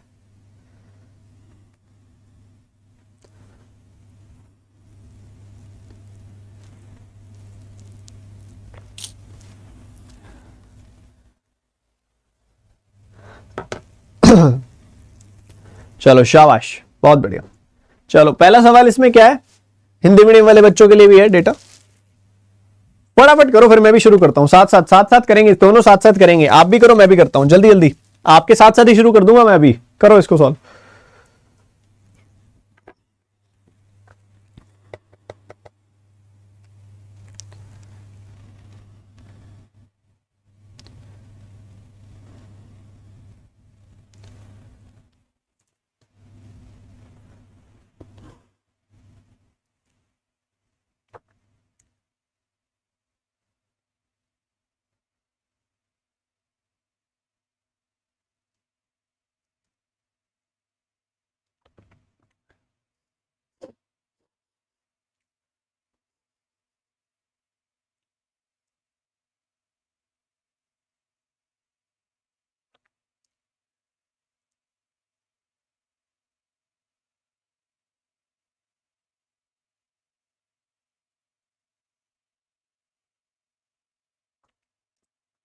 समय समाप्त हो गया भैया, समय समाप्त हो गया, इतनी देर लगानी नहीं है इस सवाल में।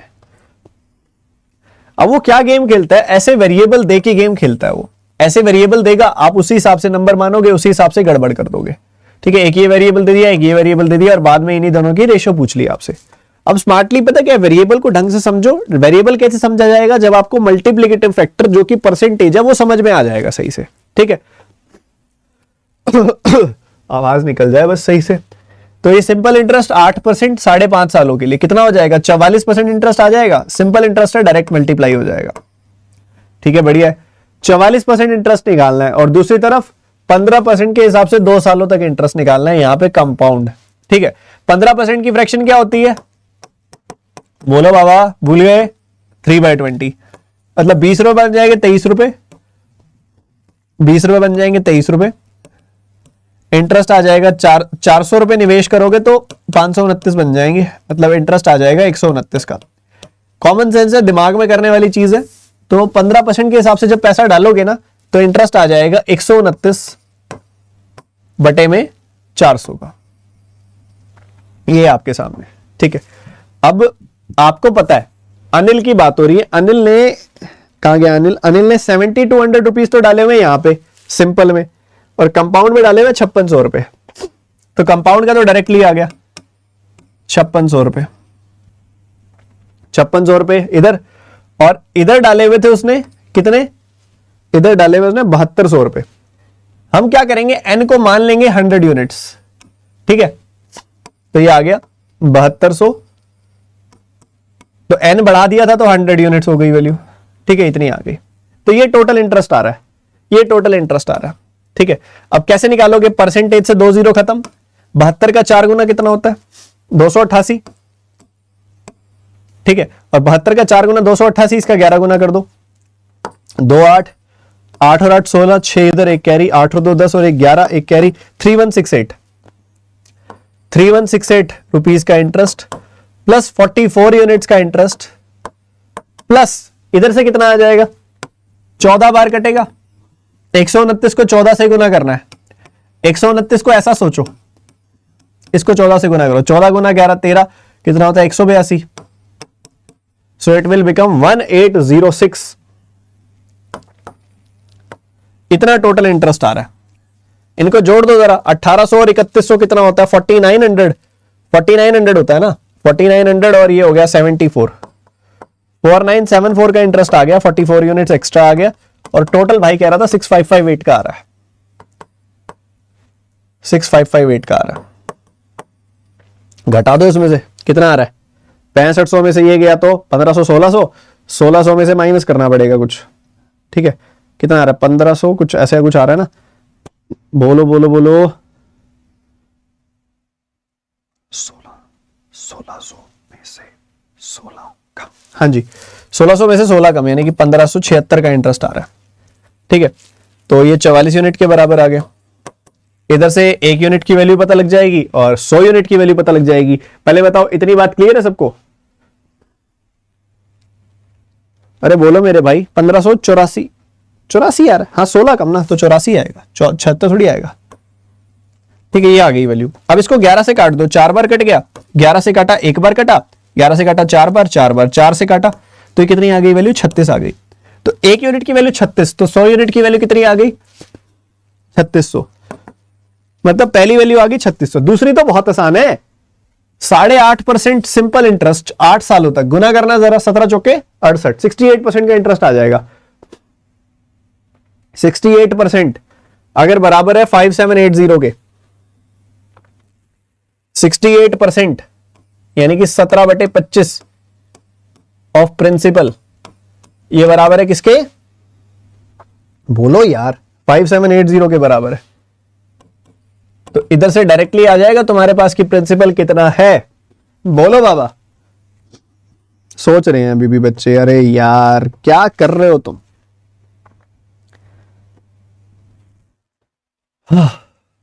काटो, कितनी बार कट रहा है? 3 बार कट रहा है, 4 बार कट रहा है, 0, ठीक है।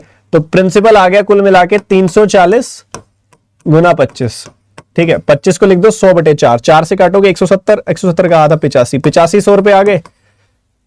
प्रिंसिपल आ रहा है 8500, बट इस भाई का था कितना प्रिंसिपल? चिराग ने सिंपल इंटरेस्ट पे कितना पैसा डाला था? 4000, 4000 रुपए डाले थे। तो 4000 प्लस एम की वैल्यू है 8500, तो एम की वैल्यू आ गई 4500। तो n/m की रेशो क्या आ जाएगी?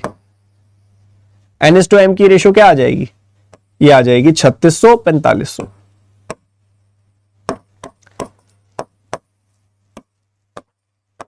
अब सबसे ज्यादा बड़ी गलती बच्चे क्या करते हैं? अभी पहले क्वेश्चन के बाद ही सेशन छोड़ के चले जाएंगे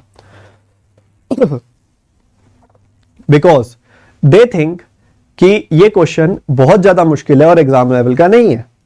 चलो मैं 1% बोल भी दूं कि एग्जाम के लेवल से 120% था, पर 120% की तैयारी करोगे तभी तो 100% तेजी से दौड़ पाओगे। बोलो, गलत बोल रहा हूं कुछ? मानते ही नहीं हो बात मेरी। आ जाओ फिर, इधर आ जाओ। अब इधर क्या था? 8% के हिसाब से 5.5 सालों में कितना इंटरेस्ट आ गया? 44%। मैंने जानबूझ के इसको 100 यूनिट्स मान लिया ताकि 44% 100 यूनिट्स का 44 यूनिट सीधा आ जाए, करना ना पड़े कैलकुलेट, ठीक है। तो इसका ऑलरेडी अनिल का प्रिंसिपल था 70 to 100 प्लस 100 यूनिट, इसका 44% बड़े प्यार से निकल गया। इधर सक्सेसिव लगाया, कंपाउंड इंटरेस्ट सक्सेसिव इंक्रीज होता है और कुछ नहीं होता। 129/400 का इंटरेस्ट 5600 पे, ये क्लियर हो गया, इतना आ गया। जोड़ा, इक्वेट किया, 1 यूनिट की वैल्यू आ गई यहां से 36, 100 यूनिट की वैल्यू आ गई 3600 और एन आ गया 3600। दूसरी तरफ कहता है कि हमने सिंपल इंटरेस्ट पे डालना है, कुछ पैसा हमारे पास ऑलरेडी है, हमने एम लिया और एम उसमें मिक्स कर दिया। जैसे उसमें था ना 4000 ऑलरेडी था, हमने एम लिया उसमें मिक्स कर दिया। मिक्स करके जो टोटल प्रिंसिपल बनेगा उस पर 8.5% 8 सालों के लिए कितना आ जाएगा? 8.5 का 8 गुना करना, कैसे करते हो? 8.5 का डबल 8 का आधा, 17 का 4 गुना 68%। तो 68% की वैल्यू अगर इतनी है तो 100% की वैल्यू निकाली हमने, 8500 आ गई। तो प्रिंसिपल आ गया 8500, 4000 हमारे पास ऑलरेडी था, एम हमने वो एक्स्ट्रा डाला था, 8500 बन गई थी वैल्यू, तो एम की वैल्यू आ गई 4500। बहुत बढ़िया। अगला सवाल। यही एनर्जी, यही उत्साह, यही जोश मचाते चलो।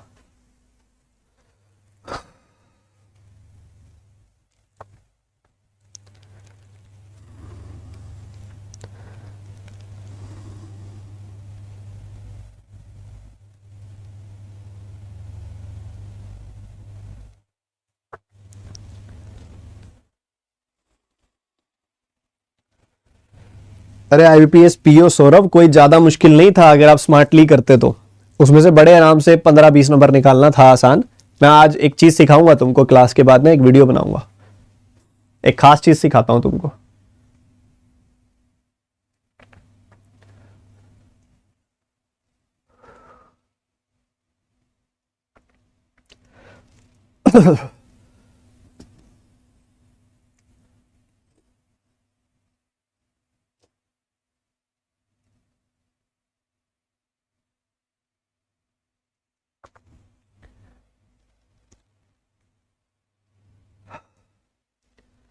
अच्छा भाई शुरू करें क्वेश्चन को। सर बच्चे चले गए, कोई बात नहीं यार, ये जो 20-22 बच्चे गए हैं ना, ये घूमने आए थे, वैसे भी तुम तो घूमने नहीं आए थे। चलो देखो, हमें बात जो ये कर रहे हैं अमित और भास्कर की बात कर रहा है कि अमित और भास्कर का जो कंपाउंड इंटरेस्ट वाला पैसा है कितना कितना है भैया। अमित और भास्कर, अमित है 6000, भास्कर है 8400। अमित भास्कर 6000 8400। ठीक है, ऐसा चल रहा है, ध्यान से समझना, बहुत ही प्यारा, बहुत ज्यादा प्यारा। और कैलकुलेशन इतनी तो वो देगा, कोई ज्यादा बड़ी चीज नहीं दी उसने यहां पे। 20% के हिसाब से 3 सालों में कितने बच्चों को याद है कितना इंटरेस्ट आता है? मेरे को याद है 72.8% का इंटरेस्ट आता है। आपको याद है? यही तो गलती करते हो तुम, फिर कहते हो हमारी स्पीड स्लो कैसे रह जाती है। 20% मतलब पहले साल 10 से 12 हो गया पैसा, दूसरे साल फिर 10 से 12 हो गया, तीसरे साल फिर 10 से 12 हो गया। मल्टीप्लाई करोगे तो एक साल में अगर आप 1000 इन्वेस्ट करोगे तो वो 1728 हो जाएगा, मतलब 728 का इंटरेस्ट आ जाएगा। 728 का इंटरेस्ट कितने पे? 1000 पे। तो 1000 पे अगर 728 का इंटरेस्ट आ रहा है, हमने क्या बताना है? हमने बताना है अमाउंट रिसीव्ड का डिफरेंस। अमाउंट रिसीव्ड का डिफरेंस बताना है। अमाउंट रिसीव्ड कितना है? 1728, और प्रिंसिपल कितना है? 1000। तो हमारी वैल्यू जो है ना बेसिकली 1728 बटे 1000 हो जाएगी। ये कट गया 6 बार, कट गया 6 बार, कोई दिक्कत तो नहीं है।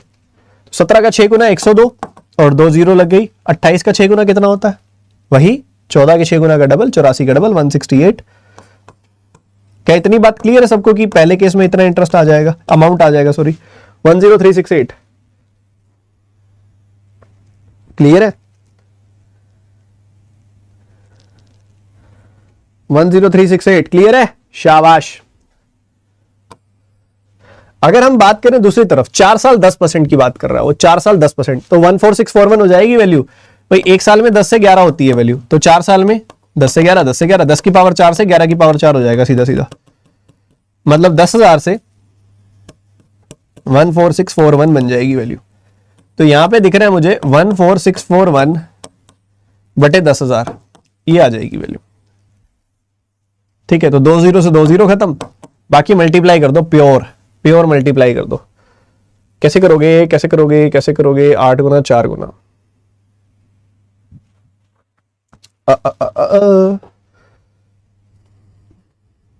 84 का 1 गुना करना, 84 से करते हैं। 84 का 1 गुना कितना होता है? 84 होता है।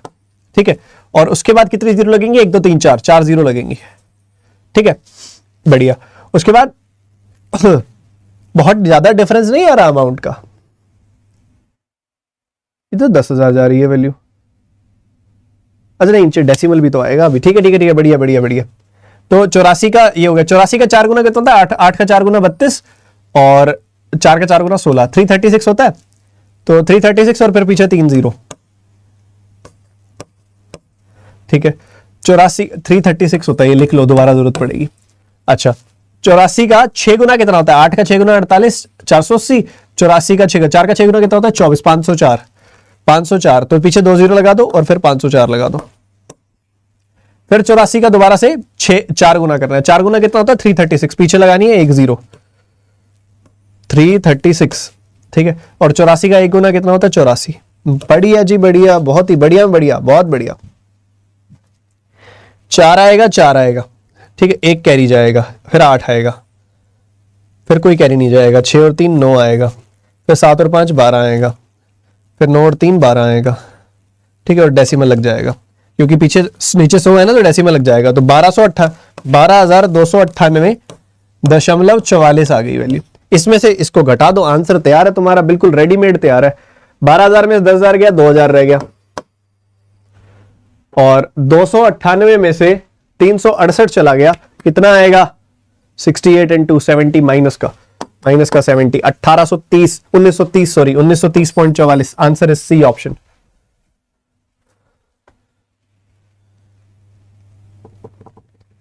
अगर तुम इतनी सी कैलकुलेशन के लिए भी घबराते हो ना, फिर देखो तुम क्या कहूंगा तुमको। और कुछ ऐसी गलतियां मत किया करो कि तुम इसको भी काट दो और इसको भी काट दो, फिर बाद में 25 से भाग देने कहां से जाओगे, वो और एंदी हो जाएगा। नाक बंद। अगला सवाल, करो करो, मैं साथ करूंगा, अभी मैं ज्यादा देर नहीं दूंगा, साथ साथ करूंगा। मुझे इनएफिशिएंट बच्चे बिल्कुल भी नहीं चाहिए, मेरे को चाहिए मेरे पास जो 1-1.5 घंटा बैठ रहे हो तुम रगड़ के मेहनत करो एकदम।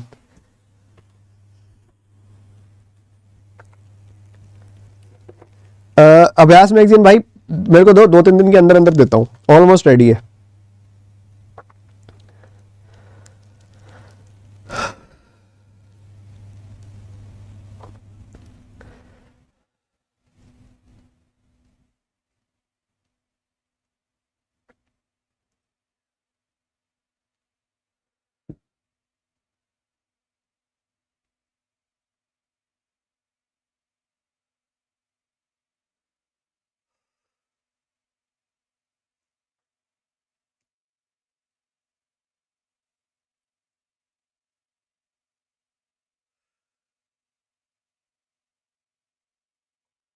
ये बढ़िया सवाल है,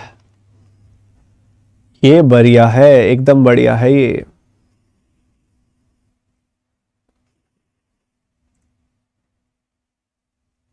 बढ़िया, बहुत ही बढ़िया।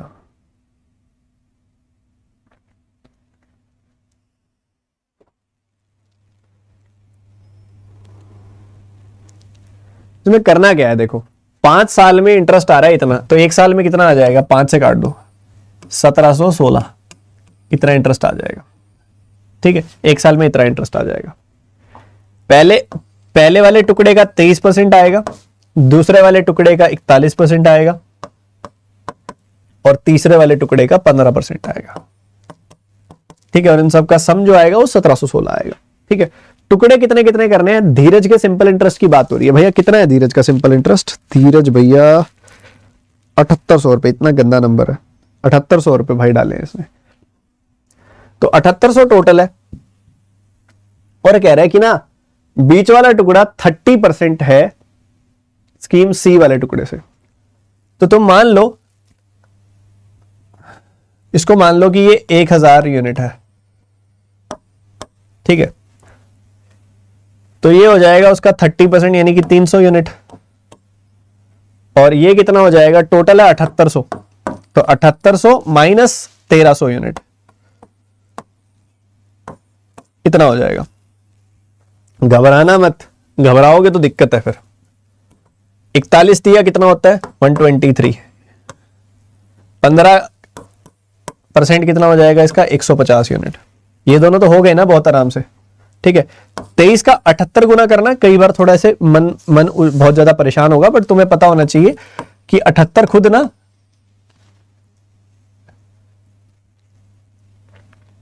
80 माइनस 2 होता है।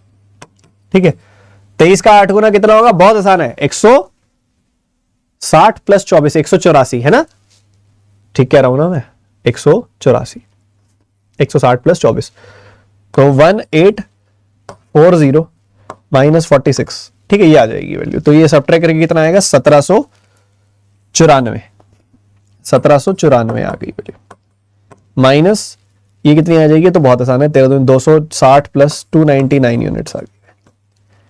तो टोटल इतना इंटरेस्ट आ रहा है, टोटल इतना इंटरेस्ट आ रहा है, तो बहुत आसान है, खत्म हो गया ये सवाल। तो 123 150 कितना आ गया 273, 273 इसमें से घटा दोगे 273 तो कितना मिल जाएगा, तो मिल जाएगा 26 यूनिट्स। ठीक है, 26 minus 26 units, right hand side जाके ये हो जाएगा प्लस का 26। ठीक है, और उसके बाद 1794 में से 1716 घटा दोगे तो कितना आ जाएगा, 94 में से 16 गया, 94 में से 14 गया, 78 78 आ जाएगी वैल्यू। तो 1 यूनिट की वैल्यू आ गई 3, सवाल खत्म। 1 यूनिट की वैल्यू आ गई 3, देन स्कीम ए में कितना पैसा डाला, वाह वाह वाह, वही पूछ रहा है जो ये दिक्कत वाला है। तो 1 यूनिट की वैल्यू आ गई 3, 3900 आंसर है। ठीक है, 1300 का 3 गुना 3900, 7800 माइनस 3900, 3900।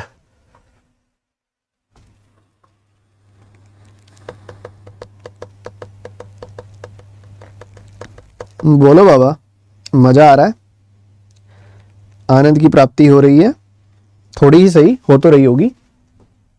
अगला सवाल है हमारे पास, ओहो हो, अभी तो बहुत प्यारे प्यारे सवाल पड़े हैं। एक तो Q1 Q2 का क्वेश्चन है, लगाओ दिमाग, जल्दी जल्दी जल्दी फटाफट निपटाते चलो। बहुत बढ़िया यार, तुम मेहनत कर रहे हो, यही मेहनत रंग लाएगी, जल्दी करो।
देखो यार, समझदारी बहुत बढ़िया होती है। देखो चिराग के पास जो कंपाउंड इंटरेस्ट के लिए पैसा है निवेश करने के लिए, वो 6400 है, और वो बन गया इतना।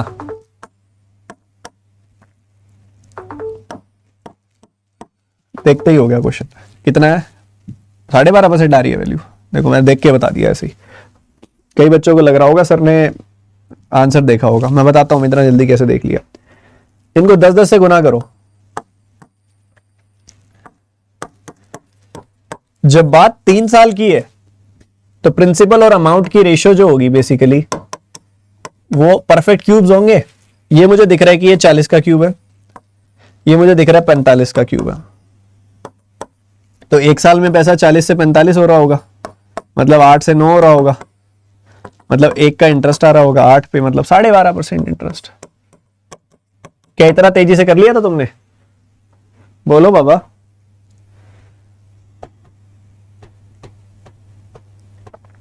अब जिसको कॉन्सेप्ट आते हैं उसके लिए बहुत बढ़िया है, जिसको कॉन्सेप्ट कमजोर है फिर मेज उसका कमजोर रहेगा।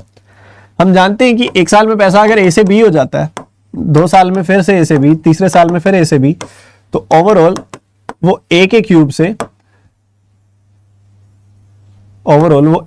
से बी का क्यूब हो जाता है। ठीक है, ऐसा रहता है, ए के क्यूब से बी का क्यूब हो जाता है। ये जो रेशियो आती है ये प्रिंसिपल और अमाउंट की आती है। जो प्रिंसिपल और अमाउंट की रेशियो है वो परफेक्ट क्यूब होने चाहिए। मैंने क्या देखा, मैंने देखा यार ये तो परफेक्ट क्यूब है, तो जरूरी है ये भी परफेक्ट क्यूब होएगा। तो ये मैंने अंदाजा लगाया 45 के आसपास जा रहा है, पीछे यूनिट डिजिट 5 है, तो मैंने चेक करके देखा, ये देखोगे ना, तो ये 4 के और 5 के क्यूब के बीच में ये एंडिंग 5 से हो रही है, तो 5 तो 45 का क्यूब हो गया। तो 40 के क्यूब से 45 का क्यूब, मेरे को भी नहीं आता 45 का क्यूब, मैंने भी नहीं रटा हुआ, ठीक है, मैंने भी निकाला है टाइम पे क्यूब रूट वाले तरीके से। ठीक है, तो 40 से 45 हो रही है 1 साल में वैल्यू, मतलब 8 से 9 हो रही है। ठीक है, ये बढ़िया है। उसके बाद कहते हैं if 1/4 of the amount invested bye Amit on simple interest is invested in scheme for 5 years and earned an interest of this on at the end of 5 years। 5 साल में इतना इंटरेस्ट आया, तो 1 साल में कितना आ जाएगा? 5 से काटना है इसको 68 का डबल कितना होता है? 5 से काटोगे तो 136 और 1.5 137.5 आ जाएगा इसका 1/5। बोलो बोलो बोलो। तो 137.5 का इंटरेस्ट आया है इसका, कपिल का, कोई अमित का, अमित ने कहा गया भाई ये फोटो तुमने लिख रखा है, तुम्हारा काम आसान हो जाता है। अमित नाम है ना भाई इसका। 5,000 रुपए पे, 5,000 रुपए के ऊपर अगर 1 साल में 137.5 का इंटरेस्ट आ रहा है, तो ये कितने % इंटरेस्ट हो गया? बड़ी बेकार वैल्यू है। 1/4 ऑफ द अमाउंट है ना। अच्छा बाबा, अच्छा, मतलब 1/4 है तो ठीक है, 5,000, इसको 4 से गुना कर दो, 1/4, नीचे वाला 4 ऊपर चला जाएगा, ये ठीक है। अब ठीक है, तो ये आ गया 400 और 37.5 का डबल क्या होता है? 4 गुना क्या होता है? 150। तो 550 का इंटरेस्ट आ गया 5,000 पे, तो 11% इंटरेस्ट आ गया बेसिकली। ठीक है, 11% इंटरेस्ट आ गया। तो इधर से आई, ऊपर से वैल्यू आई थी 12.5%, नीचे से वैल्यू आ गई 12.5 और 11%, तो 1 इज ग्रेटर देन 2।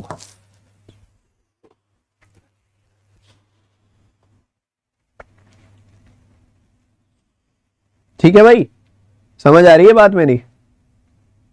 अच्छा, एक जरूरी होमवर्क दूं तुमको, जरूरी होमवर्क बहुत ज्यादा। अगर आप चाहते हो कि एक टारगेट बेस्ड स्टडी आपकी होनी चाहिए, देखो मेरे साथ काम करोगे, टारगेट्स के साथ काम करना पड़ेगा। ठीक है, और मेंस की तैयारी को अब थोड़ा सा और तेज करने की बारी आ गई है। मेरे हिसाब से चलोगे, तुम्हारे लिए बहुत सारी चीजें भी करूंगा, तो मेरे हिसाब से नहीं चलोगे, फिर देखो ना मैं जिम्मेदारी लूंगा तुम्हारे सिलेक्शन की, ना मैं फिर ज्यादा हेल्प कर पाऊंगा। तो मेरे हिसाब से चलोगे तो सिस्टमेटिक फॉर्मेट में चलोगे थोड़ा, ठीक है। अभी सबसे जरूरी टारगेट अगली क्लास से पहले, इस समय जितने बच्चे ये वीडियो देख रहे हैं और देखने वाले हैं, आपको पता है मैंने आईबीपीएस पीओ मेंस का जो अभी पेपर हुआ है, लगभग 1 महीने पहले जो आईबीपीएस पीओ मेंस का पेपर हुआ है, उसकी पूरी सॉल्यूशन वीडियो डाली हुई है मैंने। होमवर्क है आपका, उसको 1.25x पे चला के मंडे वाली क्लास से पहले 2 बार देख के आना। समझ आए ना आए, देख के आना। जिनकी थोड़ी तैयारी ठीक है उनको समझ में आ जाएगी, जिनकी तैयारी कमजोर है उसको चाहे 50% समझ में आएगा पर आएगा, ठीक है। तो जरूर देख के आना 2 बार आईबीपीएस पीओ मेंस के सॉल्यूशन वाली वीडियो जो मैंने बनाई हुई है आप सभी के लिए, जो भी रिसेंट पेपर हुआ है उसका, ठीक है। ये जरूरी है। अगले सवाल पे मूव करते हुए, ये तो बहुत सही है, निपटाओ इसको, जल्दी आंसर बताओ।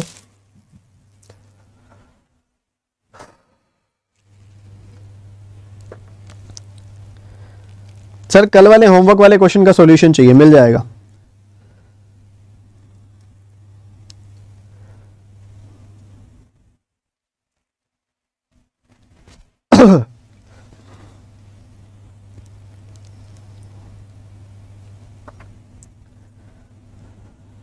जिसने देख रखी है वो दोबारा देखेगा। तुम कहो तो उसके ऊपर से मैं एड्स हटा दूंगा, अगर दिक्कत हो रही है तो एड्स हटा दूंगा। तुमको ये मन में आ रहा हो कि आशीष सर एड्स के लिए कह रहे हैं दोबारा देखना, क्योंकि पता है मैं आजकल देख रहा हूं ना कि YouTube पे ना स्क्रीन पे बोलने वाले लोग इतने ज्यादा मुंह से नेगेटिविटी उगलते हैं ना कि बच्चों के दिमाग में नेगेटिविटी आ गई है। उस दिन मैंने बोला होमवर्क है मेरी वो वाली वीडियो देख के आना, नीचे से एक आके कहता है सर अपने एड के पैसे कमा रहे हो क्या? कमा ले यार, जो आपके लिए फ्री ऑफ कॉस्ट कर रहा हूं वो आपको नहीं दिख रहा, एड से उसका 5% भी नहीं आता जितना मैं कंट्रीब्यूशन करता हूं आपके ये जो कंटेंट में और सारी जगह से। एड्स में उसकी ऑफ ही कर दूंगा, कहोगे तो आगे से हर क्लास की ऑफ कर दूंगा। पढ़ो निष्पक्ष होके, नेगेटिविटी से दूर होके। Amount invested bye Kiran compound interest is this % more than, क्या चाहिए टोटल इंटरेस्ट किरण को कितना मिला है कंपाउंड इंटरेस्ट में इन्वेस्ट करने पर। अच्छा किरण का डेटा है ना अपने पास, इसमें नहीं है, किरण का कोई डेटा नहीं है अपने पास। सो टोटल इंटरेस्ट किरण का बताना है कंपाउंड इंटरेस्ट के हिसाब से। तो प्रिंसिपल भी अननोन है, टाइम भी अननोन है और रेट भी अननोन है, ठीक है। तो इंटरेस्ट इन तीनों के साथ आता है किरण का। तो amount invested on compound interest is this % of the amount invested bye Bhaskar on. So statement 1 से प्रिंसिपल मिल रहा है हमको बस।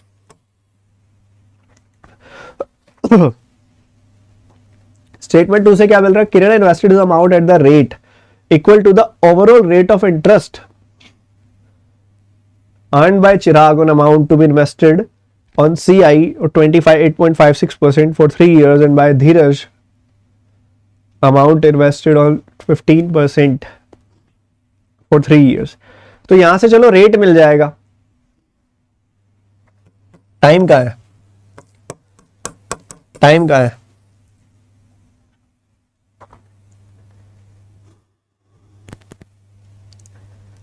बोलो बोलो बाबा, टाइम कहां है? ये कहां लिखा हुआ है किरण का टाइम कितना है? उसने बोला किरण का रेट निकालना है ना, तो ओवरऑल इंटरेस्ट देख लो कि भाई इतने इसने 3 सालों के लिए, इसने इतने सालों के लिए इन्वेस्ट किया, ओवरऑल इंटरेस्ट कितना आ गया, मैं बता दूंगा कितना आ गया। रेट आ जाएगा, ऊपर से प्रिंसिपल आ जाएगा। उसने पूछा total interest earned from the amount invested in compound interest. तो टाइम कहां है ये तो बताओ। The answer is not sufficient.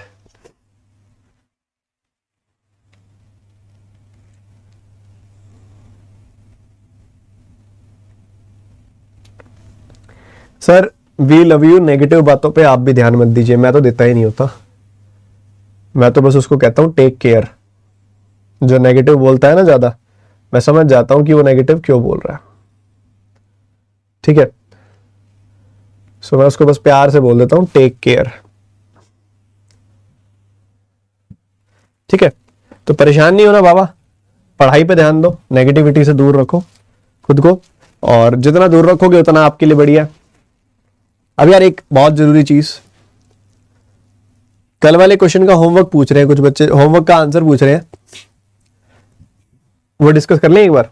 मैं क्वेश्चन निकाल लेता हूँ क्योंकि मैंने उसको ना मन से बनाया था उसी समय ही। कौन सी वाली क्लास में दिया था मैंने ये?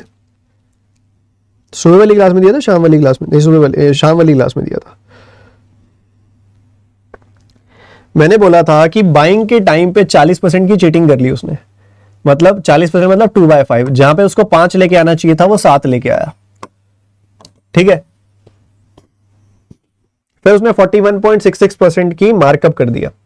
41.66% का मतलब 5/12 का मार्कअप कर दिया। मतलब 12 की चीज का प्राइस रख दिया उसने, 5 ज्यादा यानी कि 17।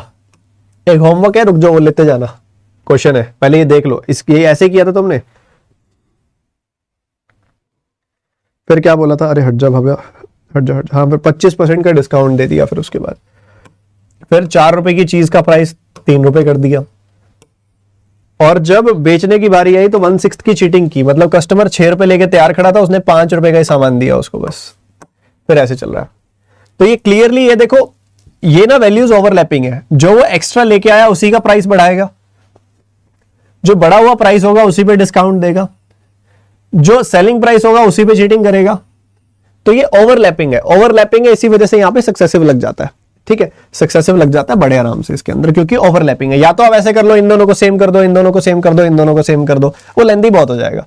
उससे बढ़िया आप सक्सेसिव लगाओ कि पहले वैल्यू 5 से 7 कर दी, फिर 12 से 17 कर दी, फिर 4 से 3 कर दी, फिर 5 से 6 कर दी। ठीक है, ये चल रहा है। कुछ कट रहा है तो काट दो, नहीं तो चलते चलो। 6 दूनी 12, तो ये 20 और 10 200 हो गया।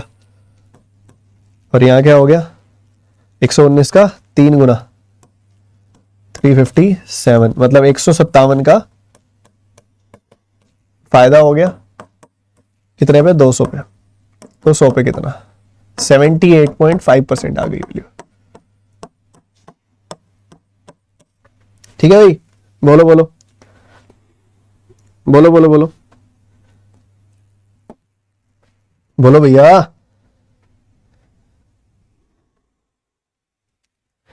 क्लियर है ना?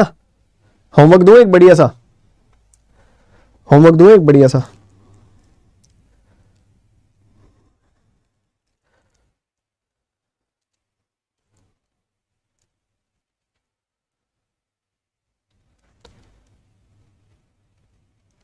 रुको।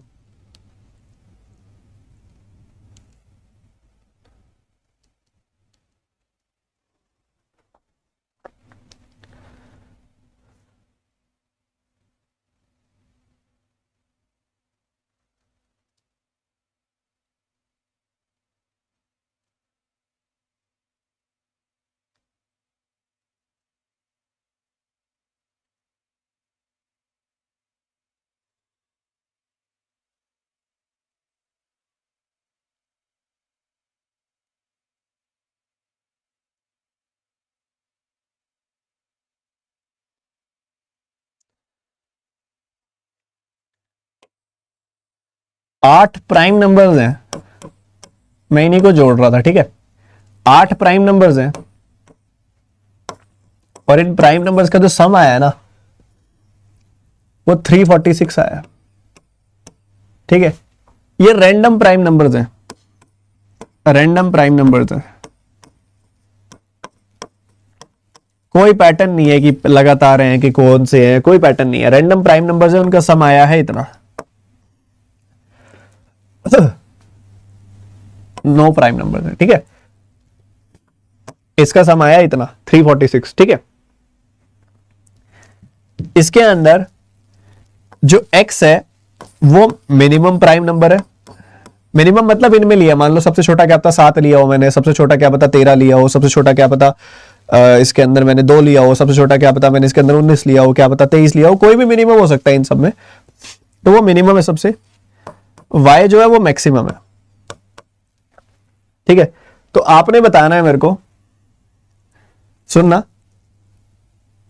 आपने क्या बताना है, दोनों क्वांटिटीज के बीच में क्या रिलेशन है। एक है x का स्क्वायर और एक है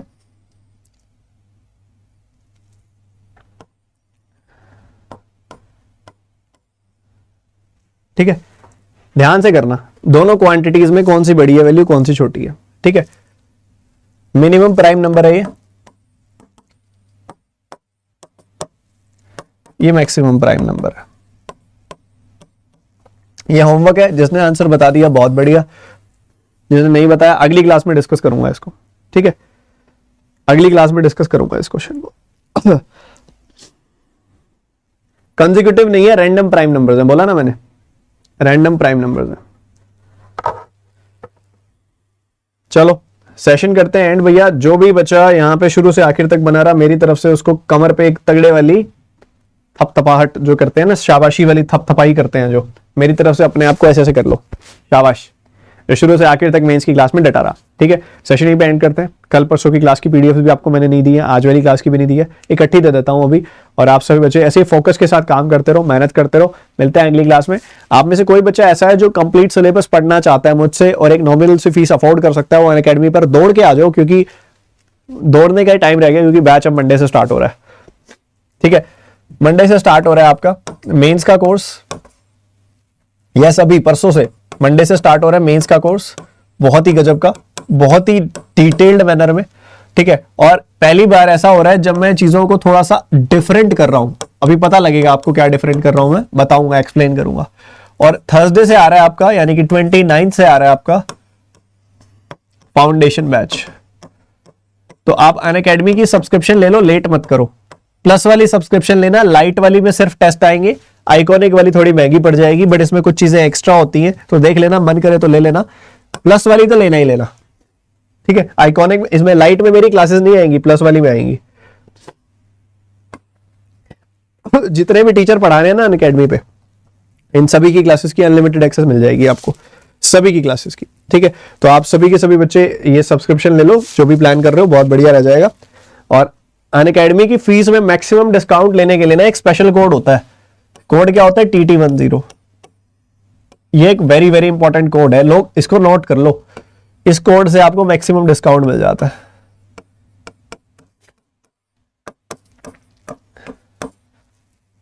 ठीक है। मैक्सिमम डिस्काउंट मिल जाएगा इस कोड से आपको, TT10, ठीक है। तो सेशन यहीं पे करते हैं एंड। बहुत बढ़िया रहा, आपने बहुत अच्छे बच्चे बन के पढ़ाई की, और जो होमवर्क दिया उसका answer with explanation comment section में दे देना, ठीक है। So bye bye, take care. और जज्बा रखो, खुशी रखो, एक उम्मीद रखो, और वो सपना जरूर रखो जो देखा था कुछ दिन पहले, कि अपने माँ बाप को एक दिन अपने साथ बैंक लेके जाना है और अपनी खुद की कुर्सी पर बिठाना है। वो खुशी ही अलग होगी उस बाप की, उस माँ की, जब वो एक अपने बच्चे के ऑफिस में जो कुर्सी होती है ना, उस पर बैठने की खुशी ही अलग होती है। वो खुशी उनको देनी है, ठीक है। So bye bye, take care and God bless you. जय हिंद।